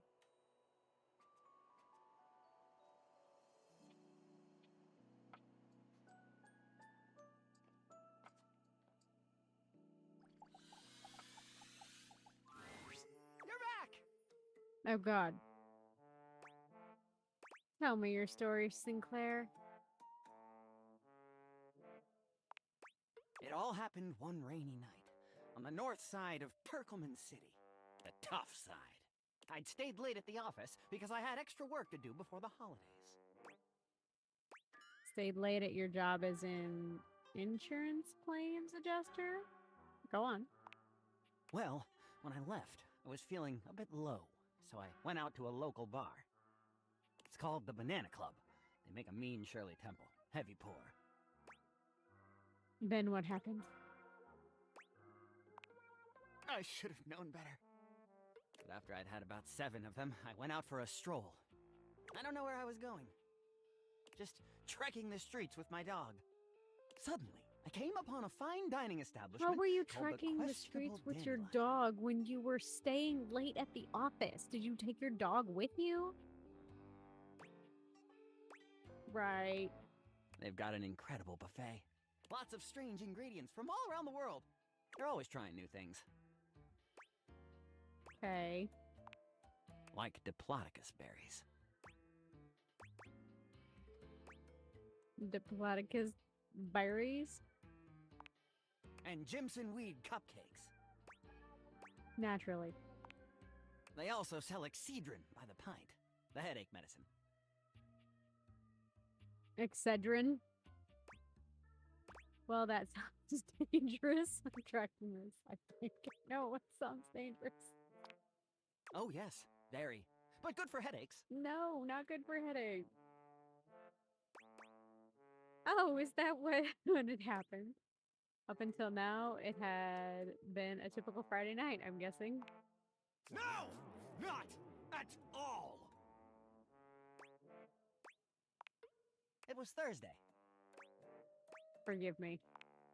I was walking around, or sort of drifting, or rather, floating, or... Dude, get your story straight because you are not making sense. I guess you could say I was making my way about town. With your dog, after going to the office and getting off work, that magically appeared. Aimlessly, you see? Will you please just get to the bloody point? Well, I came across an alley I had never noticed before. It was dark and had a rather threatening look about it. Then why go near it? So naturally, I went down it.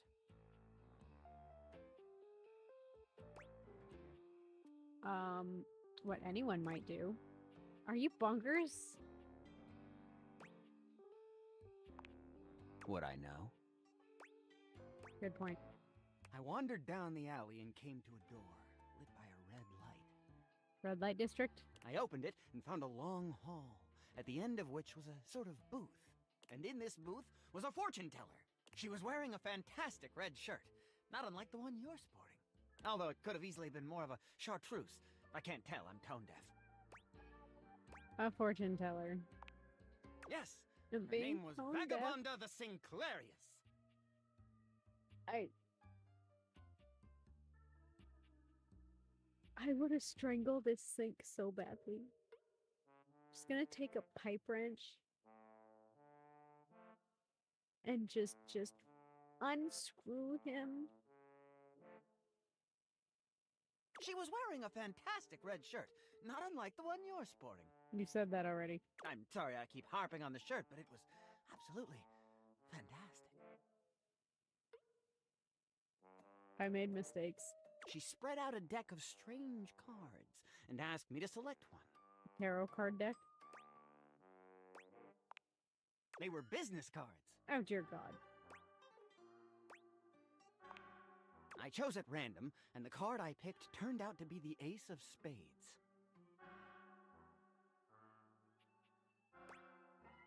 Wait, I thought you just said they were business cards?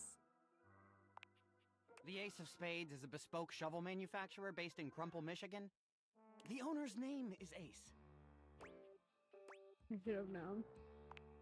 He does great work. Vagabonda snatched the card back from me and said, "Not that!" Turns out she had her rewards program on the back. 12 stamps and you get a free spade. Probably shouldn't have had that one in there.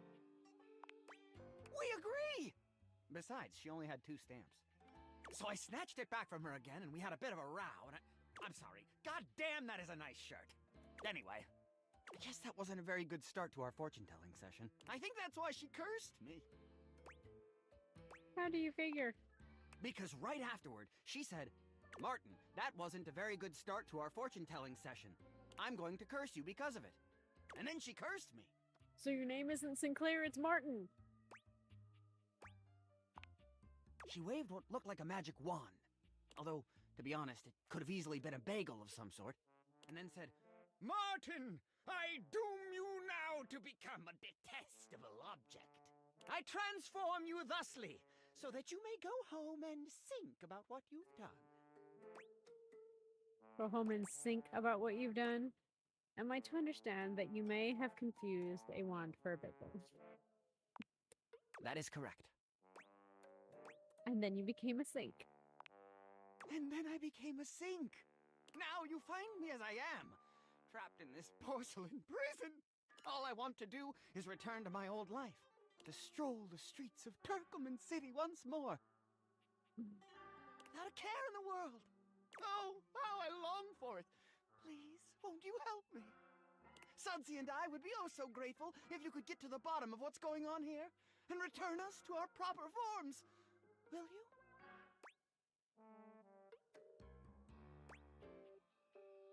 Yeah, I'm gonna think about this.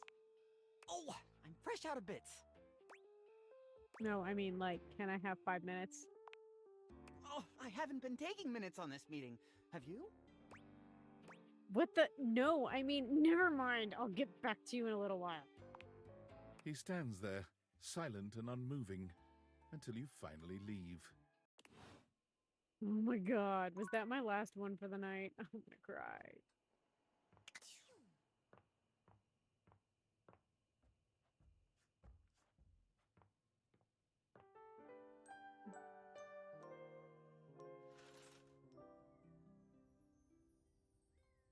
Okay,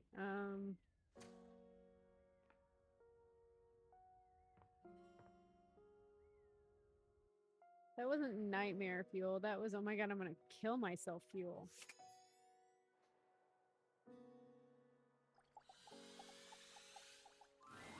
Abel was friendly the last time you saw him, but he seems downright cheerful today. I didn't know I was gonna interact with Abel again. He's whistling when you walk up on him, though he stops when he sees you, greeting you with a broad grin. Hey Abel, how you doing today? Oh, hey yourself, sunshine. You seem peppy today. Oh, well, you know, sometimes a table just wants to feel heard. Had a long talk with Dasha before you got here. Dasha, the desk, you know? Real close to tables, but also real different world. Going over the finer points of lifting, supporting, and, you know, just the good old basics. Just feels nice to be understood, you know? I wish I knew what that was like. It's nice that she gets you. For someone who said they were supportive, you sure are talking a lot about yourself. It is, ain't it? Lifting's no easy job. We got a lot of folks in this house who do a damn fine job at what it is they do. But how many people's job is it to lift? To make sure everyone's got what they need, to make sure they know they can rely on you day in and day out? It's a lonely lot in the life of a table, but I knew what the job was when I signed up.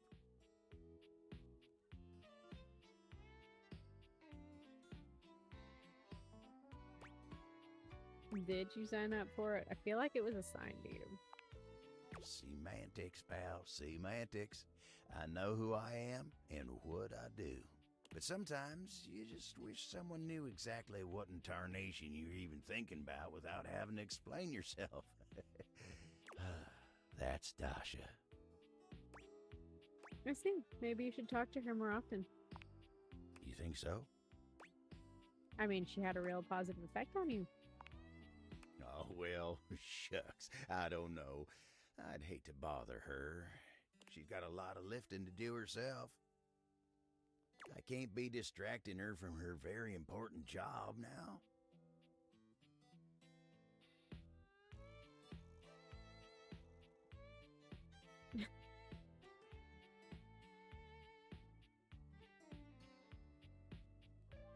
Oh my god, Arjen, that's just so wrong. I think you should at least consider it. I'll consider it, yeah.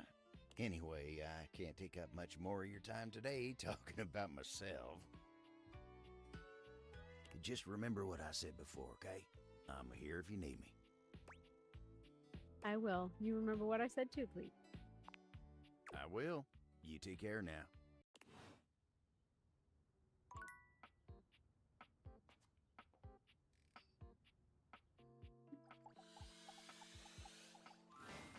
The steaminess of your home appears to have increased suddenly.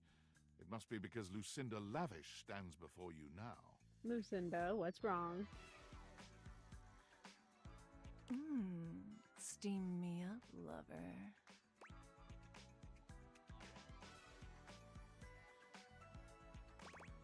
You know what? I haven't picked this one. Let's just go with, can we do something horny? She's probably going to come up with some bullshit. You know what? Let's just go with it. You bet your sweet bottom, baby. Because my secret is, I'm not actually Lucinda Lavish. I'm Lucinda Lascivious. Oh my gosh, her name keeps changing. Oh, hello, funny. I'm here. Hi there, I'm Corey.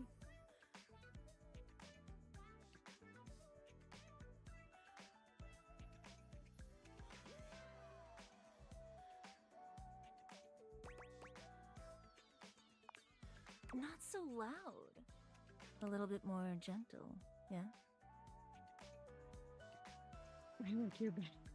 This isn't my bed. This is Lucinda Lavish.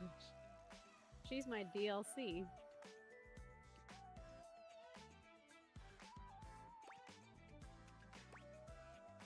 Huh? Like this. It's okay if you're a little clueless, my little muffin. I just got called a little muffin.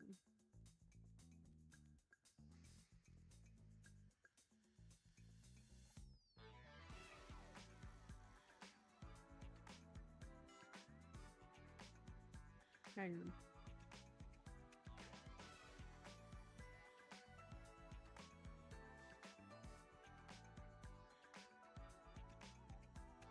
Cover me in bubbles.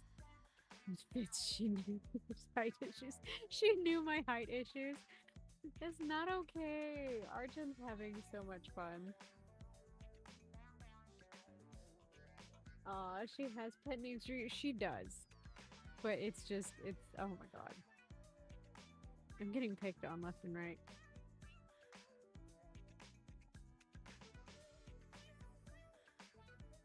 I've got, let's say, a special circumstance. One that allows me to bend the rules. Come here, baby. I've got a special place where no one can see us.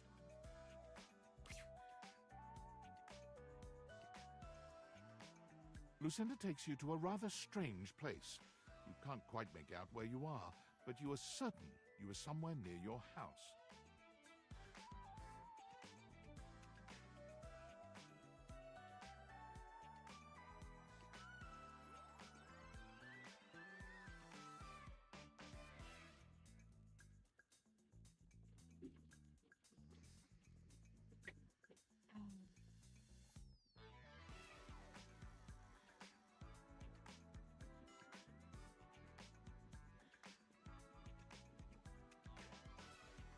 Just, oh my gosh. Little Miss Emily. It could be that she's right. No one else can see you here. No one else who has any say, that is. What do you mean? We could get into all sorts of trouble here. Horny trouble. I'm concerned. 400 questions, 9 F. Waste my time later, plus 2 days of waiting to get my... I'm so sorry, Blitz. Hang on one second.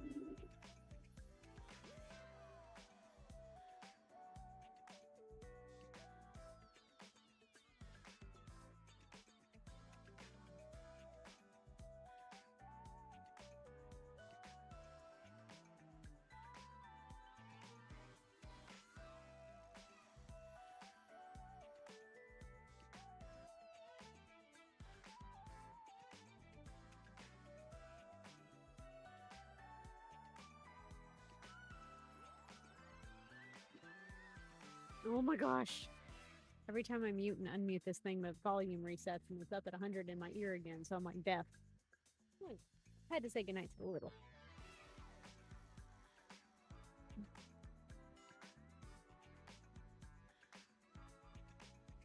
Yeah, he got to read to a puppy, so he's happy. This is my fantasy chamber. A place where all your wildest fantasies can come true. Tell me, my effervescent darling, what is your wildest fantasy? Oh god damn.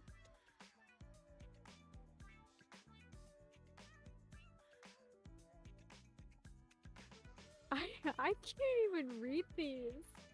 This game has me unhinged. Bondage. Spinning, whirling, sucking. I can't get into it right now, but it involves a big inflatable giraffe and none of the above. Oh my gosh.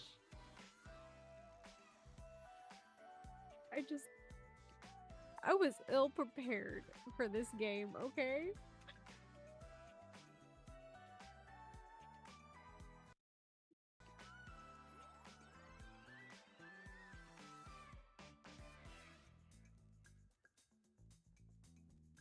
It did. Okay,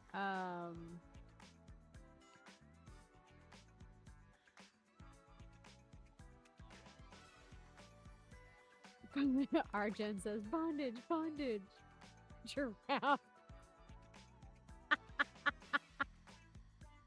No, I'm not doing the giraffe. The bondage one at least sounds normal. Oh, nice. I'm gonna get tied up and locked in a closet. For me? Or for you? I like to be in charge. I want you to step all over me. God.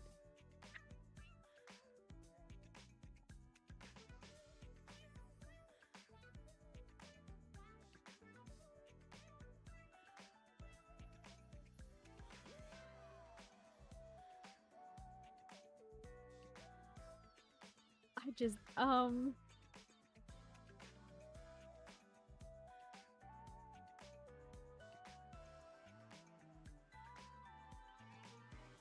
don't know what the safe answer is. It's getting hot in there, so take off all your clothes.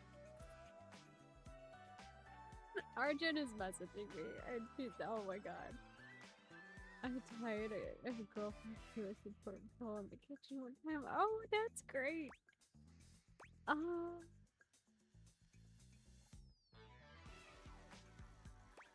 Just, I feel like she wants to be in charge. And I certainly will, my little simp. Just got called a simp. It's here and only here where we can do these things. My time here is limited, so I'll have to see you around when you least expect it. But next time, I think you know exactly what you want to pick.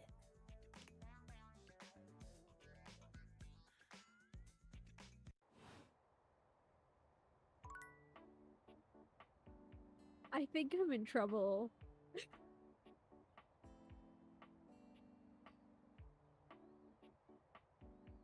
I think I'm in trouble.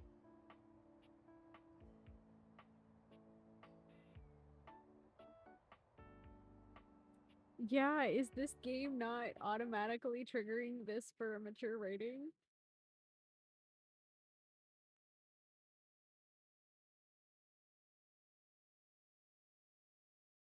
God, now I've got to check.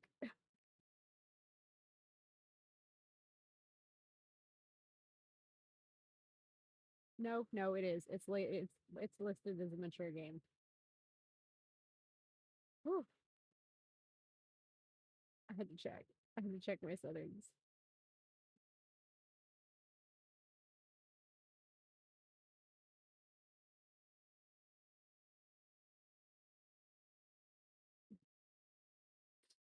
Oh my gosh.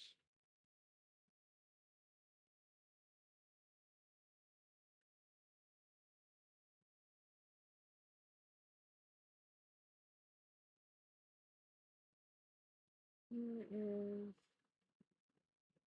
profile.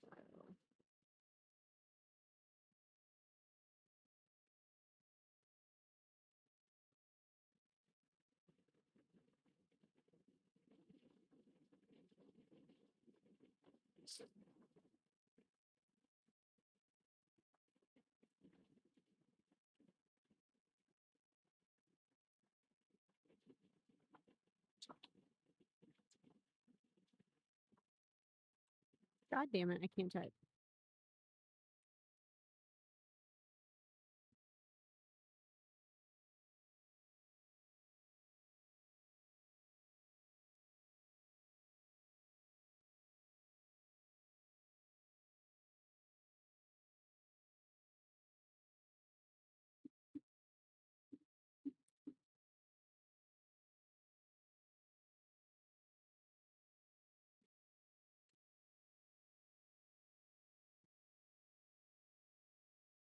Okay.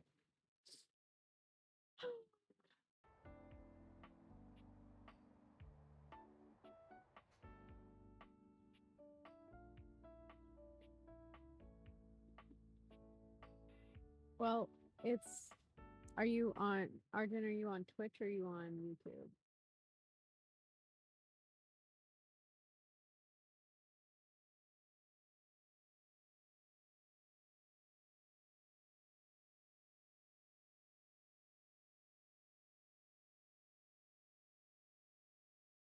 Oh, that's weird because it tells me. Hello.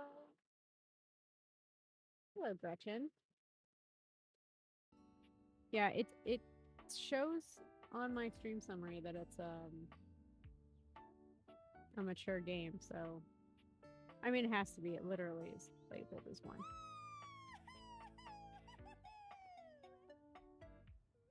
Is just the rubber ducket thing I can date? A very, very yellow punk dressed in studded leather glares at you. Their charming duck-like appearance does nothing to diminish the aura of absolute disdain that radiates from them.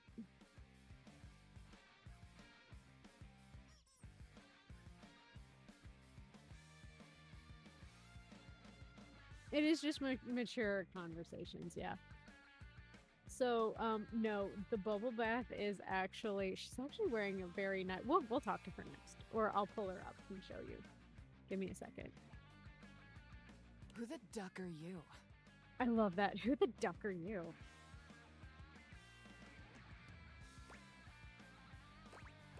Who the duck are you? I asked first. I'm the asshole who lives here. The bathroom? No, sorry. I meant I live in this house. No, not just in the bathroom, the whole house. Oh, so you're a duckin' liar then? Oh yeah, big liar. Guess I'm the worst, huh? The worst kind of worst. I only ever see you sitting and scrolling or standing with a dead blank expression on your ugly mug. Boring. And ducking disrespectful of yours truly, don't you think? Now get out, ducking poser. I need to pee. Solid. Let me help you. Go in the hallway. That seems a bit extreme. Absolutely not happening. You want to duck and go, Dick Nozzle? Please, what are you gonna do about it? You're a duck. Quack. Nice try. Not. Get out!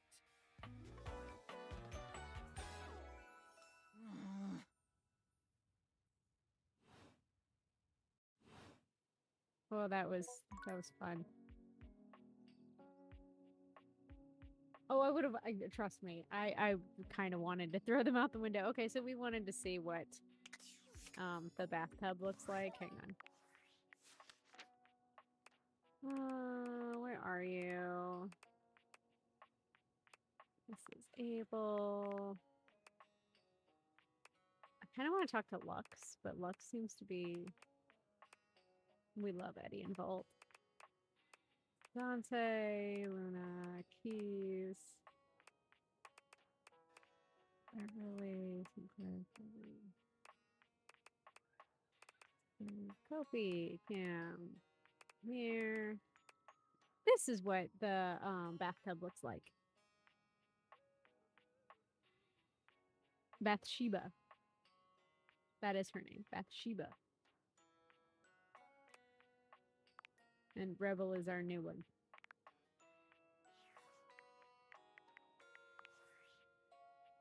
David is obviously becoming desperate, and he doesn't do well under pressure. I'm worried his behavior will gradually become increasingly erratic until he crosses a line he can't come back from. That sounds bad. You have no idea. I should never have put you in this situation. Naively, I believed as Valdivian's lowest paid employee, you would be safe. But it's become clear that as long as you possess the Dateviators, you'll be the target of David's I can wrath. I can click the bubble Anyway, bath in a I second. have a solution. But I think it just shows Use up the realization as, recipes to bring Skylar to life. If Skylar becomes human, the Dateviators will instantly cease to operate. And if the Dateviators cease to operate, there will be absolutely no evidence implicating you in their theft. Realize Skylar and destroy the Dateviators before David unleashes his full fury upon you. He has access to resources you'd never believe. I don't want to realize Skylar. I'm afraid there's just no time to explain. You see, I forgot to charge my phone's battery last night, and now I'm at 2%. And I can't charge it because I also forgot my charging cable. Can you believe that? Ugh. But remember, realize Skylar ASAP.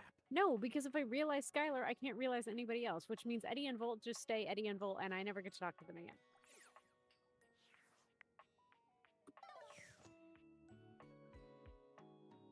Yeah, if I talk to the bubble bath, it just turns out... Well, hello again, Barry. darling. Absolutely fab to be in your lumescent company again. What's new with you? I hope all is gorgeous.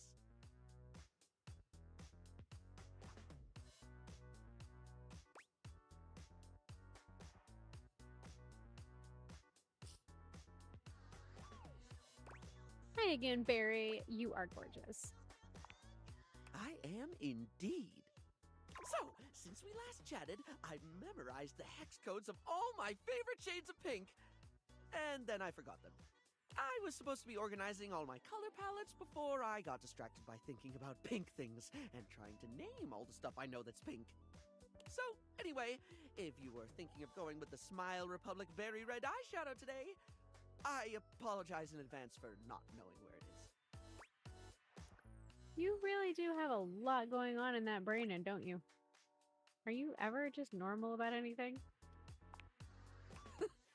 I suppose I do. Which is funny, because if you'd asked me, I'd say my head's empty most of the time. I forget enough things that it should be. But the moment a thought's gone, the space immediately gets filled up with something else. Well, that reminds me. I was actually going to ask if you could help me with that. I mean, from the color coordination on your amazing outfit alone, it's clear you're far, far, far more level-headed than I am, darling, and... I literally paid for a DLC, and it got me dressed. I don't know what to tell you. I'm messier than one gets trying to do their mascara in the back of a moving taxi. wouldn't say I'm a beacon of organization, but I can do my best to help. And you need me to help clean up the chaos. Sounds more like you need a babysitter than my help. Nah. Help. If you're offering, I'd absolutely love the help, sweetie. Lately, I've just found it really, really hard to focus on anything. You know, I realized after we spoke last time that I actually can't remember what we talked about. Like, I have little flickers of the conversation, like snapshots almost, but you were really interesting and I enjoyed chatting, and I feel awful that I can't remember anything as if you weren't and I didn't. Barry falls silent, the weight of his confession Aww. clearly getting to him. Barry, it's okay to not remember everything. I don't think forgetting the details of a conversation is that terrible thing to do. Don't worry about it. It was just a casual chat, hardly something that needs burning into your brain. You tried to push a bunch of makeup onto me, asked some silly questions, that's it. No, let's go with this one. It's more than that, though. For example, if I watched a movie, do you know how much I'd remember by the time we hit the credits? Same thing, just snapshots. Maybe a line or two for a while, but it can be more important stuff than that, too. It could be the happiest day of my life, and I'd still walk away with cliff notes that'll fade in no time at all. Feels like my brain robs from itself. Just takes away the things I experience and leaves an outline in its place.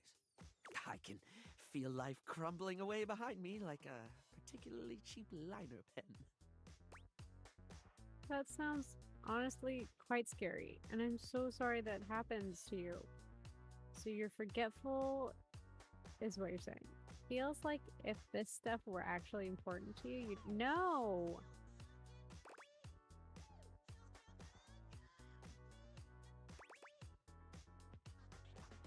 It sounds like you're really trying, though. For some of us, our brains just don't cooperate like they should. I try to remind myself of that. I really don't mean to forget. In fact, the harder I try to remember a thing, the more likely it is that I'll struggle to commit it to memory or get distracted by something or whatever. Then again, my stupid brain's a steel trap for stuff that's totally not all that important. It's just whatever silly thing I'm mega focused on at the time. I once learned a whole bunch of meaningless facts about Herne Bay in Kent. At one point, I could quote you every line of I Want to Be Your Gunnery, or give you the history of the pinball machine. I could have told you all that. Until I got bored and forgot. So you hyperfixate on things. Makes sense that you remember that stuff. Sounds normal to me. You remember things you're interested in. It just seems to prove that you only remember what's important to you, and most of that isn't important to anyone else.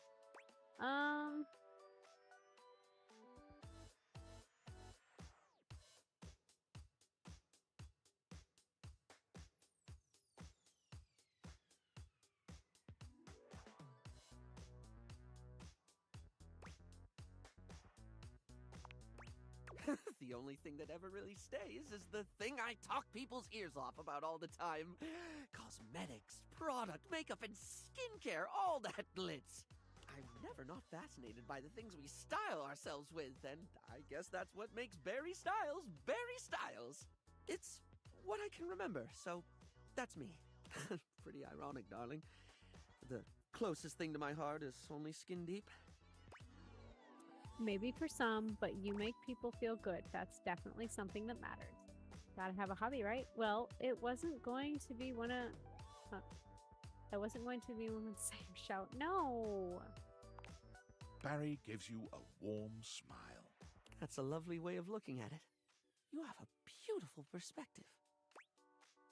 So what was it you actually needed my help with? Oh, yes! I forgot that's what actually started this. I can't remember a single thing, and it looks to me like you're able to keep track of roughly 100 things at once. So, like, how? How can I at least pay attention to the things I want to pay attention to? Well, it seems to me that if you can't keep everything in your head, keeping it somewhere else might be the best thing. Sounds like you need a therapist or something. Really not sure if I can help that sort out that brain. How do you mean, hun? I don't know how to answer that, really. Stuff goes in, stuff doesn't go out. This might sound obvious, but write things down. Not just important dates, but all sorts of things. All sorts of things. Things others said that made you laugh. The details of events that you keep wishing you didn't forget. Oh, yes, of course, darling. It's so obvious. Yet I never actually do it. Sometimes I think to do it, but then I just don't. Feels like too much, or I convince myself I don't need to. But I do need to, don't I? To be blunt, yeah. Heck, even if I forget to bring a notepad, I'm literally never more than 2 inches away from a liner pen in my own arms. Using the tools of the trade aren't a bad idea, actually. Oh, like I could use the orange eyeshadow as a highlighter for super important notes, because it's a lovely shade and it's always left unused on the palette. And I have this red ink liner that's always been too splodgy for lips, but oh, it looked gorgeous in a notebook. I didn't even think about how fabulous the book itself could look. That's the idea. If you make it fun, you make it far easier to remember. I'm getting giddy just thinking about glittering up a notebook, like giving my own memories a makeover.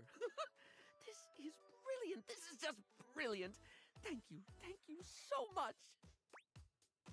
I'm delighted to have helped.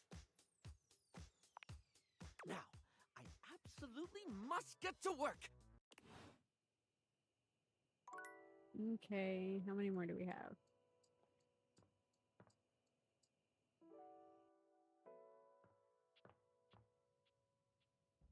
Oh, can I date the stairs?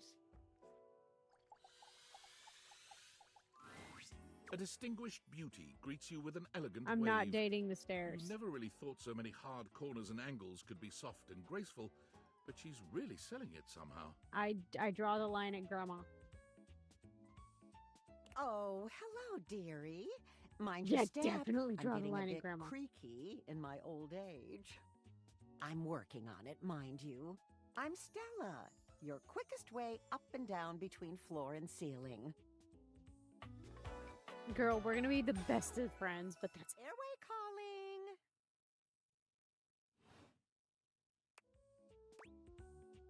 I don't mind the creek. Feels homey. You are a noisy old thing, aren't you? Well, aren't you a sweet summer thing? I appreciate the sentiment. Still, one step at a time, all right? Just in case. And step and step and step and step. At least, that's what they say. One step at a time. That's the way. Step on through. Laying it on a bit thick there. Maybe take some smaller steps.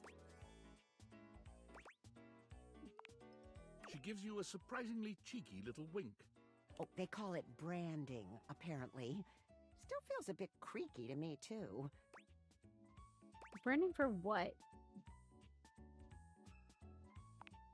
Self-sufficiency. You see? Well... Stella looks everywhere but at you, trying and failing to find the words. Eventually she sighs, plucking up the courage from somewhere within her. Truth be told, I'm starting a business. She gives you a nervous but sweet smile. That's great. Congrats. Oh, thank you, dearie. It's all a bit exciting. I've never really had a thing like this before. A project, a goal. Never really thought I would, truth be told. You know, if you were interested, I could get you in on the ground level. Listen here, you con artist. I mean, I've heard about the pyramids. Beautiful things, always wanted to see them. Never had the time. Probably a little too late now, though, isn't it? Oh, no, I've gone off book. Oh, it all seems so much easier in the booklet. You're reading from a script? I thought I had it locked down, the script. They tell you what to say and how to say it. Problem is, I haven't the darndest charisma for it. Stella Steps to Success, How to sell that sale and change your life, generate passive income and financial freedom, all from the comfort of your own home. Stella pulls out a pamphlet from deep in her bag. I memorized that part at least. Looks like someone just scrawled your name in front of some boilerplate text. I think you're being scammed, Stella. Well, let's not get too dramatic. It's hard work, sure, but isn't anything? They even tell you that. Step 37. Not everyone will make it, but drive and passion are the fuel that fans the flame. Patience is a virtue, and success is for the virtuous. Doesn't that make you want to get to work? No, it makes me want to burn your pamphlet. Does it make you want to get to work? Speaking of work, I'm in a bit of a hurry. Sorry, Stella. Yes, actually, it does. Make something of myself. Oh, I really have gone off track now, haven't I? Booklet or not, this is a mess. Look, dearie, I'm so sorry to ask, but could you come by again someday soon? Give me another shot. I'm still working on my nerves. Sure. And there are really a lot of fancy words to learn. I'll throw in a free sample. Gotta get rid of them somehow. I'd rather not take part in a glorified scam. I'll swing by when I can. I might have the time. We'll have to see. Of course, Stella. Not to worry.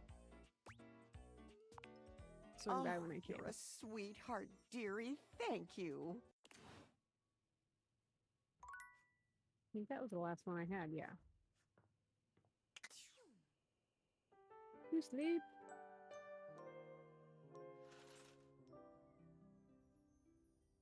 Okay, let's see.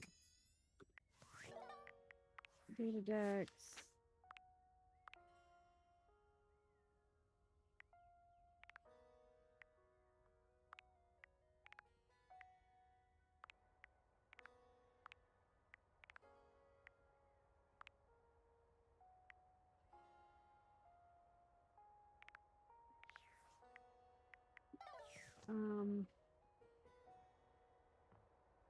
I don't want to talk to the toilet, but they told me to talk to the toilet.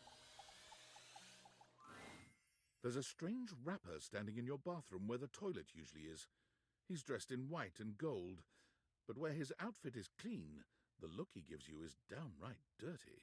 While you might be curious about this toilet man, it seems more than clear that curiosity doesn't go both ways. Okay. So, you're the toilet, huh? What's that like? The toilet man springs into action, raising his hands to his mouth as he begins to beatbox. Lil Crapper's the rapper, he knows how to go. Plumbing and drumming are both about flow. You black his pipes, he'll be ending your life when he slams your head into the bowl. Oh, on a toilet roll, Jean-Luc Pissoir, out of control. Over, under, never, blunder, spitting more words than an ancient scroll. Oh shit, son, that was dope. Holy crap. No. Holy Crap was Jean-Luc's old stage name. Now he is Lil Crapper. More secular, huh? Wider appeal, you know? Right? Anyway, you know Lil Crapper. You love him. Everybody does. No, I don't.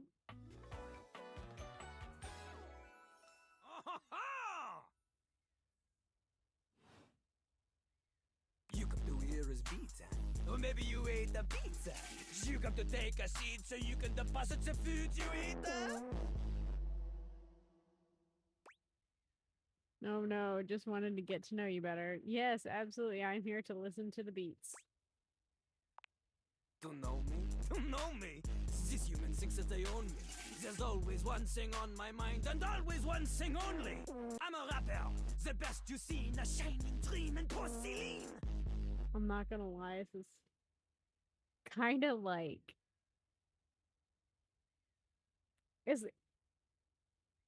It's working. Like, I wouldn't listen to it on Spotify. He's like a bidet, only spitting the truth, going down quicker than gin and vermouth. They call him a potty mouse, letting the naughty out, but that's a way to appeal to the youth. Consider me appealed to. Man, you ain't the youth. Get out of here. Little crapper can't hang with posers, you know? It hurts his image. If you are a poser, you get out of little crapper's face. You calling me old? Maybe? Show me what you got. Show me. Show me little crapper is not alone on this stage of tile and stone. You want me to rap? Oh, I'll wrap you up and put you away. Not just rap. You need to show him that you can crap. What? I mean, I might get performance anxiety, but I'll try. Excuse me. Crap. Crapping. Short for cool rapping. Lil Crapper is always crapping. Now it's your turn. What? God damn, this game hates me. I don't think people will interpret that the way that you want them to. Jean-Loup makes a dismissive gesture. That is their problem. Lil Crapper, he is ahead of the curve. He is a wordsmith, eh? He is like Voltaire, French, and smarter than you. On a related note, Voltaire was my number 2 pick for my nom de plume. How am I gonna learn how to rap? Not from Lil Crapper. Huh. Lil Crapper is not a teacher, he is a test. You study on your own time. You cannot keep up, you fail. But if you can match his rapping skill, then you will be able to woo anybody. If you have the skills to woo Lil Crapper, then any partner will be within your reach. In fact, if you can match Lil Crapper in a crap battle, then he will fall in love with you. I have not heard the word craps. In one paragraph. But all I've ever wanted is a pasty narcissist bottled in the bolted to the bathroom floor. Cease your flattery. Lil Crapper's art is immune to all forms of romance unless they are accompanied by a backing beat. So, what do you think? Do you have what it takes to face Jean-Loup? Yes. You are wrong! Then why give me a choice? You are the chatin, the kissless loser. I've been kissed. You have enthusiasm for rap? Lil Crapper sees is but enthusiasm alone. She is not enough. The rapping, she comes from the heart, the deepest part of the system. Like that little rubber bit that comes undone sometimes and the water keeps running forever. You know the bit. You need to experience life before you can spit it out in alternating phonemes adhering to some sort of a rhyme structure. As you are, you have no chance to defeat Jean-Loup, let alone match his rapier wit. You want to clash talons with these 2 gallon stallions? Go! Live a life worth rapping about! With this 2-gallon stallion?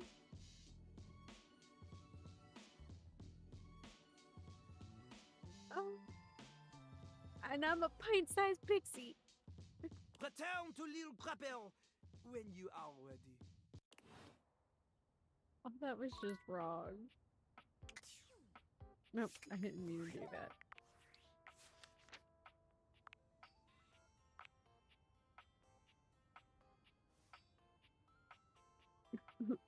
Likes rhyming, spitting, slinging, winning. And dislikes the cold reality that he is in fact a toilet above all. Max Middleman, no wonder. Oh, wowie wowie zowie! Yay, you found love! Exactly 1 love. Technically 2. I'm so proud of you. Pretty hard to find love these days, so hopefully that didn't take too long. Well, all I can say is, keep up the good work. Me, I'm gonna catch up on some Z's. Like a cool girl. But first, Welcome! What can I do for you in my main menu? Can I realize you, Skylar? Oh. Oh! No. No. Well, just not yet. Is this like some quest I have to do now? Yeah, pretty much. When Franklin least made me, it was in a sort of a mad, passionate rush of scientific fervor. There were unintended consequences, like realization, which is a good thing. Is it though? Yes, definitely. But one of the issues with realizing an object is that each of us can only leave once our own little purposes are complete. Some of us here still have things to do before we go. I call it unfurnished business. Clever. Thank you very much. It's trademarked. Each of us can't become a human if we have unfurnished business. Reasons we need to appear in this house. None of the others know why exactly this is, or what it might be that we need to do. Oh, but I'll always tell you when I see it and forbid you from realizing that individual. As for me, well, I have the most unfurnished business out of anyone. I have to be here to help everyone else get realized, so I gotta go last. Sorry to be the bearer of bad news, but if you want me realized, you have to get everyone else realized too. God, I have to turn everybody else human. That means I have to have a lot of partners. Okay, I see now that my quest is... What if I only want you to be realized? Okay. You got it. Keep realizing everyone you see, and eventually my unfurnished business will become furnished. Finished.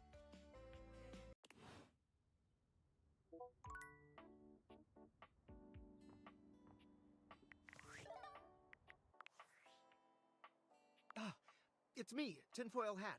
Are you there? Where else am I gonna be? Oh, good point. I'm still receiving data from the Deviators. Why haven't you brought Skylar to life and destroyed them? I realize all the objects are flirty and super hot, but as long as the Deviators exist, David will be hunting you. And you don't have a chance. He has a whole island just to practice hunting people. There's definitely no people hunting going on here, island. Thinks he's so clever, but I'm on to him. I can't realize her. You can't realize her? Oh dear. This must be unfurnished business. Undoubtedly from too many reanimation gluons in the plasmonic nanogenerators. Oh, I was afraid of this. My calculations showed it was a possibility, but I didn't realize it was unavoidable. Sorry for the bad news.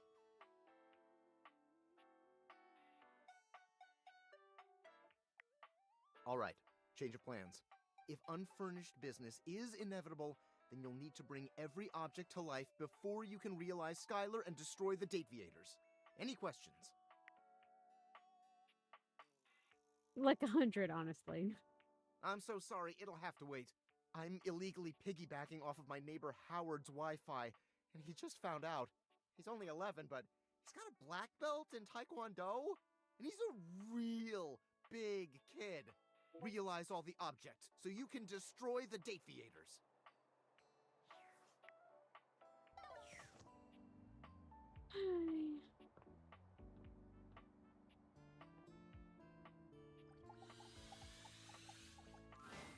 The most expensive character in the game blocks God your damn it, path. Lucinda. It's Lucinda Lavish, beaming. I'm all yours. I didn't call you. Can I change how often you come by? Sure. What are you thinking?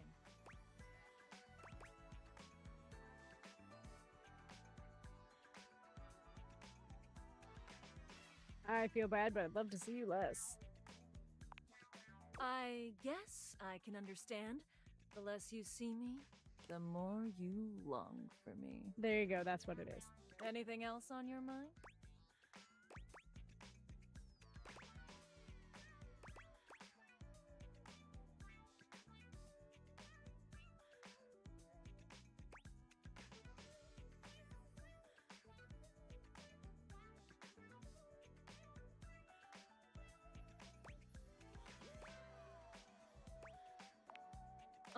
thank goodness.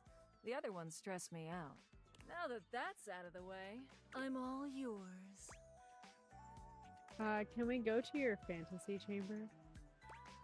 I've seen your other sides. Tell me more about you.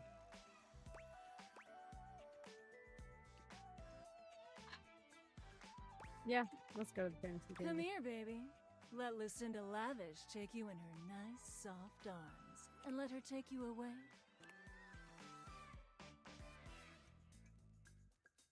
To meet Lucinda Lush. Oh, so you're drunk now. Hi, Lucinda Lush. I'm Corey. Oh, baby, I'm drunk on you already.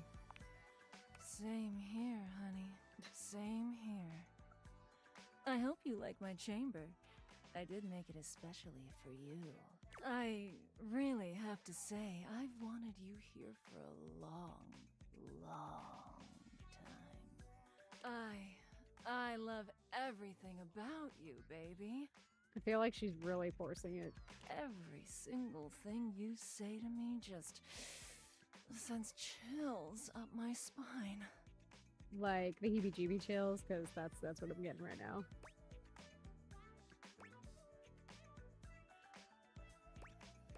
I just love talking to you. You and I have just the most natural repartee. I wanted to bring you here to tell you that you're doing a great job. You've found all my secret dialogue so far and uncovered every single one of my most in-depth and unrevealed features. Don't tell anyone. Dang, that got right in my ear. I won't. It'll be our secret. Oh, you know just what to say. And next time I'm able to see you, I'll have something really secret and special for you. And only for you. Are you excited to find out what it is? Sure. Hell yeah, I guess. Not really. I think you're vapid. I guess. Oh, I just love it when you play hard to get. It drives me wild. Keep talking to the others around here, and I'll find a way to slip myself in, lover.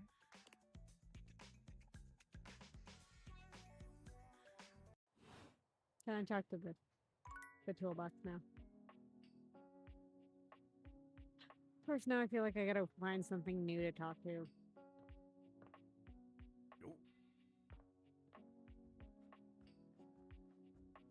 Jordy.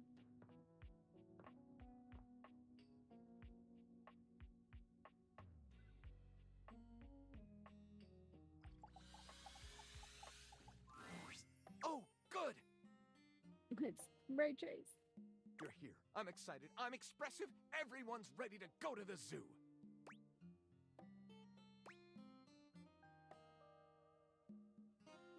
The zoo? Don't worry about it. I've been thinking, and here I believe is the best way to organize our efforts. Creativity is for naught without some solid logistics. I know how I'd like to start my book. I've got this fantastic detective character named Wen that I've been working on for a while, and he's going to be our hero. What I need from you, though, is help with creating an outline. If you will, help me to create a framework. And then, once we have that, I will take it and go into my secret writer's cubby and create the entirety of the book, which I can absolutely do in a night. And believe you me, it will be perfection. But the outline, that's the hard part for me. Will you help? Does that sound doable? Let's do this.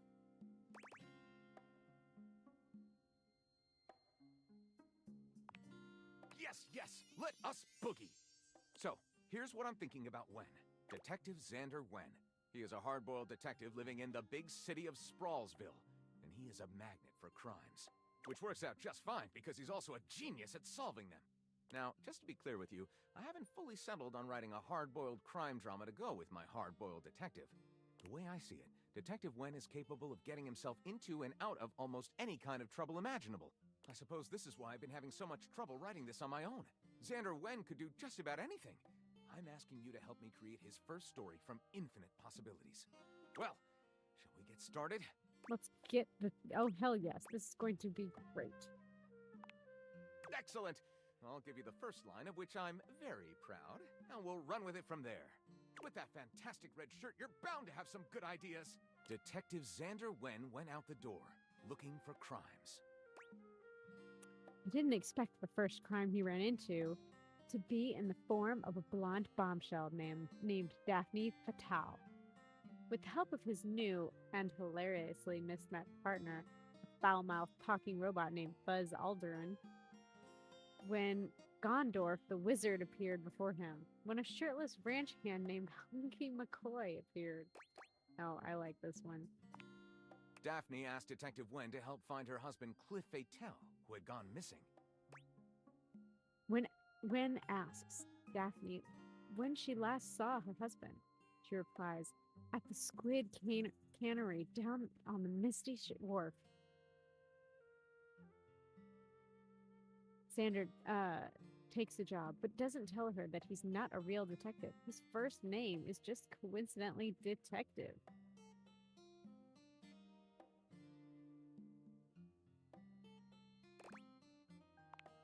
Wen investigates the Squid Cannery, where he talks to the foreman, a foreboding and mysterious communist named Gregor Privyet. Gregor says Cliff has been missing ever since he told Jerzy Pavoli he wouldn't pay it protection money anymore. Wen goes to Jerzy Pazzoli's cannoli factory on the wrong side of the tracks. His goons open fire. Detective Wen survives the onslaught and sneaks onto Pazzoli's office looking for clues. What he finds shocks him to the core. There's a framed picture labeled Cliff Fatal and Jerzy Pazzoli, shaking hands.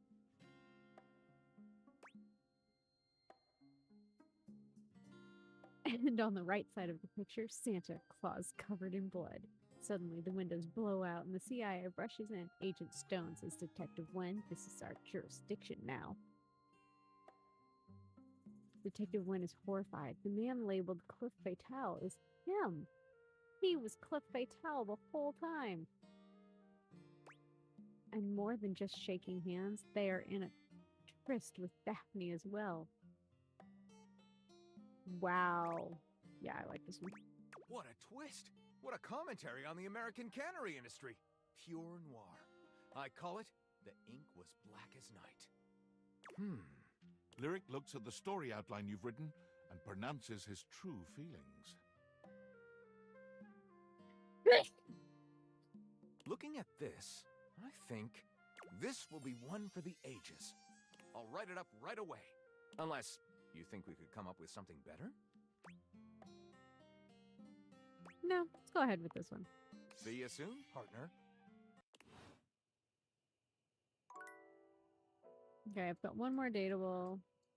I know it's not going to do anything. It's not going to do anything, but we're going to end with my boys. And then I think I might be done. I'm done. Livewire! You look electrifying as usual. Do we have the pleasure of your company for another visit? Blink twice if you want me to throw you out so you don't have to sit through another bad act.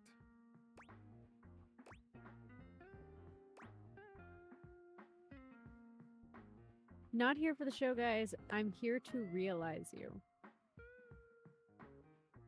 Oh god, should I have saved? Fuck.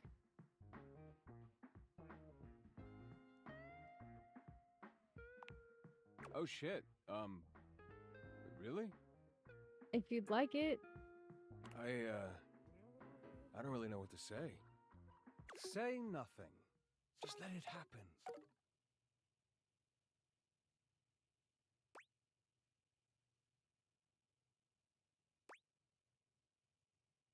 You have a minute to get used to the idea. I've got to gather some stuff first, because I don't have the specs to be able to do it.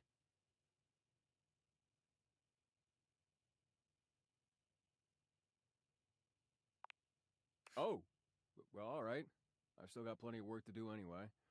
You know where to find me when you're ready. At least I know that they're game. Okay, I feel better about that. Da, da, da, da, da, da, da, da, da, da, da, da.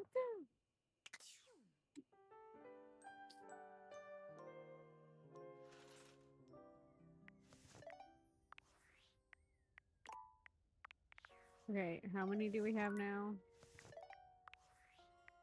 50. We have 50 now. Okay. We're halfway there. Alright, I'm definitely done.